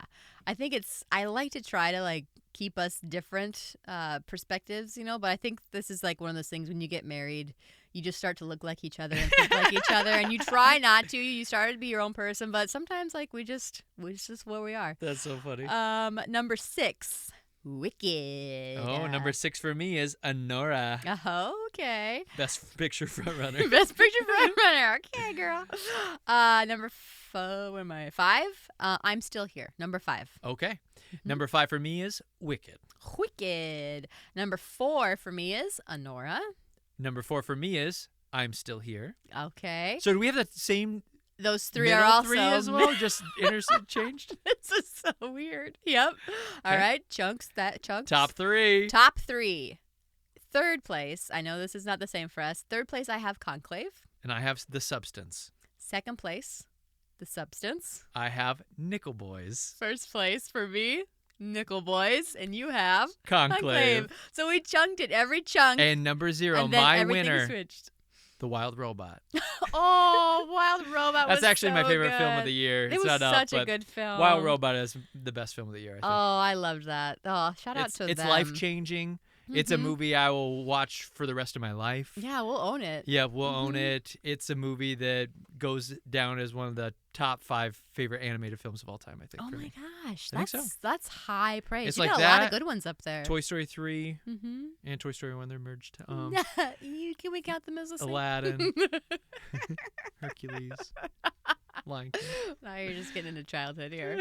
I want to throw out a special shout out to someone who got snubbed and probably would be pretty high on this list for me is the movie Sing Sing. Oh, yes. The movie Sing Sing and there are probably lots of other snubs this year, but the one that I know of that I watched myself and could see clearly, huge snub, Sing Sing. If you haven't seen it, it's worth it. Go find it. It's so beautiful. Super good. Go find it. Yep. That would have been a top 5er for me out Me of too. that list. Easy style. Yep. Honestly, it would have been probably right after, it would have been after Conclave and before Nora. So, yeah. What do you think will win the Oscar? Just gut pick right now. What do you think? You go first on this one. I think a Nora is going to come through. Do you? Even though I think Conclave is nipping at its heels, and the Brutalist is a kind of a darky horse. But I think, I don't want to say that. Dark horse. That's all right. But I think it's going to be a Nora. I think they'll go through the finish line. Think so? Yep. I think it'll be Brutalist. Okay. Yeah. You think the Auteurs, the Indies, will win? The what? The Brutalist boys. Yeah, the The Brutalist boys. Auteur indie boys. I think so. And honestly, but if not that, what I kind of hope will win, I know obviously I hope Nickel Boys wins, but it won't. But I hope Conclave wins, actually. If I'm being honest, I think Conclave was so good. But it's already gotten its flowers from the SAG, so Yeah, that was fun. I'm okay with it not winning if it means something else. Now I'm going to ask you another question. Hit it. If everybody who voted in the presidential election this year, which is only 40% of the population. That makes you feel better, doesn't it? Yeah. Sometimes. Sometimes. If If they voted on this like they do elections, they were forced to watch all 10 movies. Who wins Best Picture? Wicked. I think it's Wicked as well. I think it's Wicked. I think it's the least offensive film. It's like Maybe. I don't know. I think that it like goes across like a spectrum of politics. People would be like, yeah, I like it. It's fun. Singing and dancing. It's a good time. I think it's Wicked. Yeah. Best Actor. Who do you think wins? Or who do you want to win? I don't know what I'm asking. Want. Yeah. Here's what I want and what will happen. Okay. I want Coleman Domingo to win. Okay. Yep. From Sing Sing, if you don't know, because we didn't get to talk about him at all. I want him to win. Again, he is nommed, but he will not win. But I thought he was fabulous. And who will win? Who will win? I think Brody will win. Yeah. I think Adrian Brody will win. I think the Oscars will correct itself, and we gave Timothy a bone, but I don't think he's going to win the Oscar. I agree with you. Yeah. I think I want Ray Fiennes to win, but I think Adrian Brody is going to win. I don't think it's going to be Timothy. Yeah. I want you to know, I'm also okay with Adrian winning. I thought everyone's really good. I am too. All the top I am actors too. are top acting. They're in tops of their classes. Everyone's great, but I'm just going off of, like, vibes. And I would have liked to hear him without the AI correcting his dialect. I bet it wasn't that bad. I'll be honest. Yeah. I'll be honest. I think they were being persnickety. They should re-release it. Yeah. Without they the should. AI. I honestly think they were being a little too persnickety about it. They were like, well, when we watch it in Hungary, we don't want the audience to be. I'm like, no, we got to do right by the Hungarian people. You. But at the same time, the mass audience, are they going to know? Yeah. And if they weren't going to know, live with it. Yeah. So I think they effed themselves. I just can't believe that Adrian Brody would give that bad of a It couldn't have been that bad. It couldn't I agree with have you. been that Felicity bad. Jones is a great actress too. There's no way they were that bad. There's no way. Yep. They overcorrected. They got a little anal good about at their it. craft. There's no way. Best actress. Who do you want? Who will? This one matches for me. I want Demi to win, and she will win. Mm-hmm. That's how I feel. Yeah. It's more of a lifetime achievement for me with Demi. Yep. I think so she just, I don't know. I think she should win. I agree with you. I want her, and I think she will. I do think Fernanda Torres is lurking. Oh, I'm honestly. I actually think that what is a pleasant. that like, is underdog. a surprising lurker. I think everybody's talking about Mikey Madison, and I think Fernanda Torres has a sneaky shot. I have never heard anything about Fernanda coming that close, so that's exciting because obviously she was incredible as well. So Yeah, again, we'll see. ladies, the Academy can be a little. you guys wild. all came with it. So this is a hard year to predict. I think Best supporting actor. It will be Kieran Culkin. Yep, same. And I like it. I actually think Kieran Culkin probably has the top 4 spots, and then everybody else is crammed into spot number 5. Yeah. Like he is like so a sure thing. It's If so you were making clear. a bet, It's so clear. and you were putting all your money Yeah. on something, it's put it on Kieran. It's Yeah. like a sure deal. For What about sure. Best Supporting Actress? Best supporting, this matches for me as well. I think it will be Zoe, and I want it to be Zoe. I thought she did a good job. I'm totally cool with it being Zoe. I'm torn between Zoe and Isabella Rossellini, who I want, but it will be Zoe. Yeah. And I'm totally fine with that. Yeah. I think it'd be awesome. And to close, Wild Robot better win Best Animated, or I will freak. We should still have win to watch score. that. Don't we It have one won't. more to watch for animated? Don't we have to watch Flow? We have to watch Flow because I want to know if it gets upset. I want to know. So as then I well. don't get I don't become an angry little botch about it. And I've actually seen the film, so I can like You speak can to see it, it, so you and I can can be speak like, to "This it." is bullshit," and here's why. Not. I saw a clip on TikTok about Yeah. Emilia Perez, and I'm mad. No, like you need I to- watched the movie. Let's find a time to watch it so that way we can have an informed opinion. Everyone, have an informed opinion. It's about cats, so I don't think you're gonna like it. Oh, wow. There's a yeah. kitty in it. I like robots better. Yeah, I know you do. And you like ducks better. Mallards. Yeah. Yeah. True. But Ty, can I just say Yeah. thank you for putting all of the work. You guys don't know this, but it's obviously been multiple. Ty is a full-time student. I'm a full-time worker, but I've got more flexibility in my day to do stuff like this. Ty, the only reason that you're getting this is because Ty put it together. You put so much work into this. I may or may not have put 6 hours total of work. I did my 2 nights of 3 hours apiece to put this Oh, format my together. goodness. There's just too much good shit. I wanted the listeners to know about all the good shit that's happening. We thank you for just doing the deep dive that we were not willing to spend 6 hours to do, and I trust you as my news source, so I appreciate that. Hey, you what I'll got in say there is and did it. I get my information from a bevy of different sources. They're not all going to be 100% hit rate. So if I said something that you find to be not true, just know that it's like, well, I read like 4 things that were not true, and that happens. Once again, we don't illuminate the truth in this world. We try. sometimes illuminate lies. And so I We're might have working. fallen for that as well. We're working on it. I'll own that. But that was for me. It was fun, listeners. I hope that was fun for you too. Hope you guys tune into the Oscars. Obviously, the viewership's going down, so Yeah, tune in. tune in. Watch the movies Maybe and tune this in. will help you get excited about tuning in now that you have a little bit of a backstory of what's going to happen. Yep. And it's okay to watch these movies and them not all to hit. I would say like Oh, yeah. 5 of them are not going to hit with you. And that's cool. But there's going to be a surprise in there that you're never going to forget. And that's exciting about the Oscars. Yeah.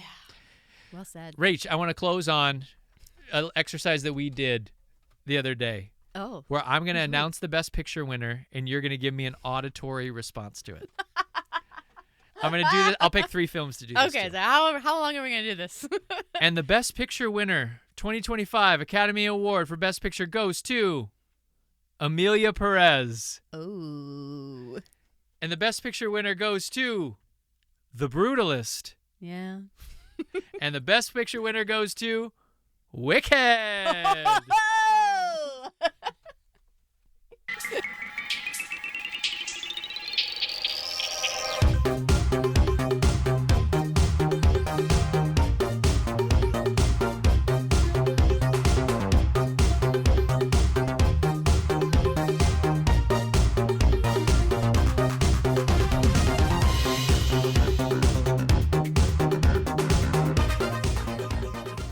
This is where we can get all our cusses out. We need to know. Poop damn fart. Yeah. Hey, Dad, heard you cussing. Mind if I join in?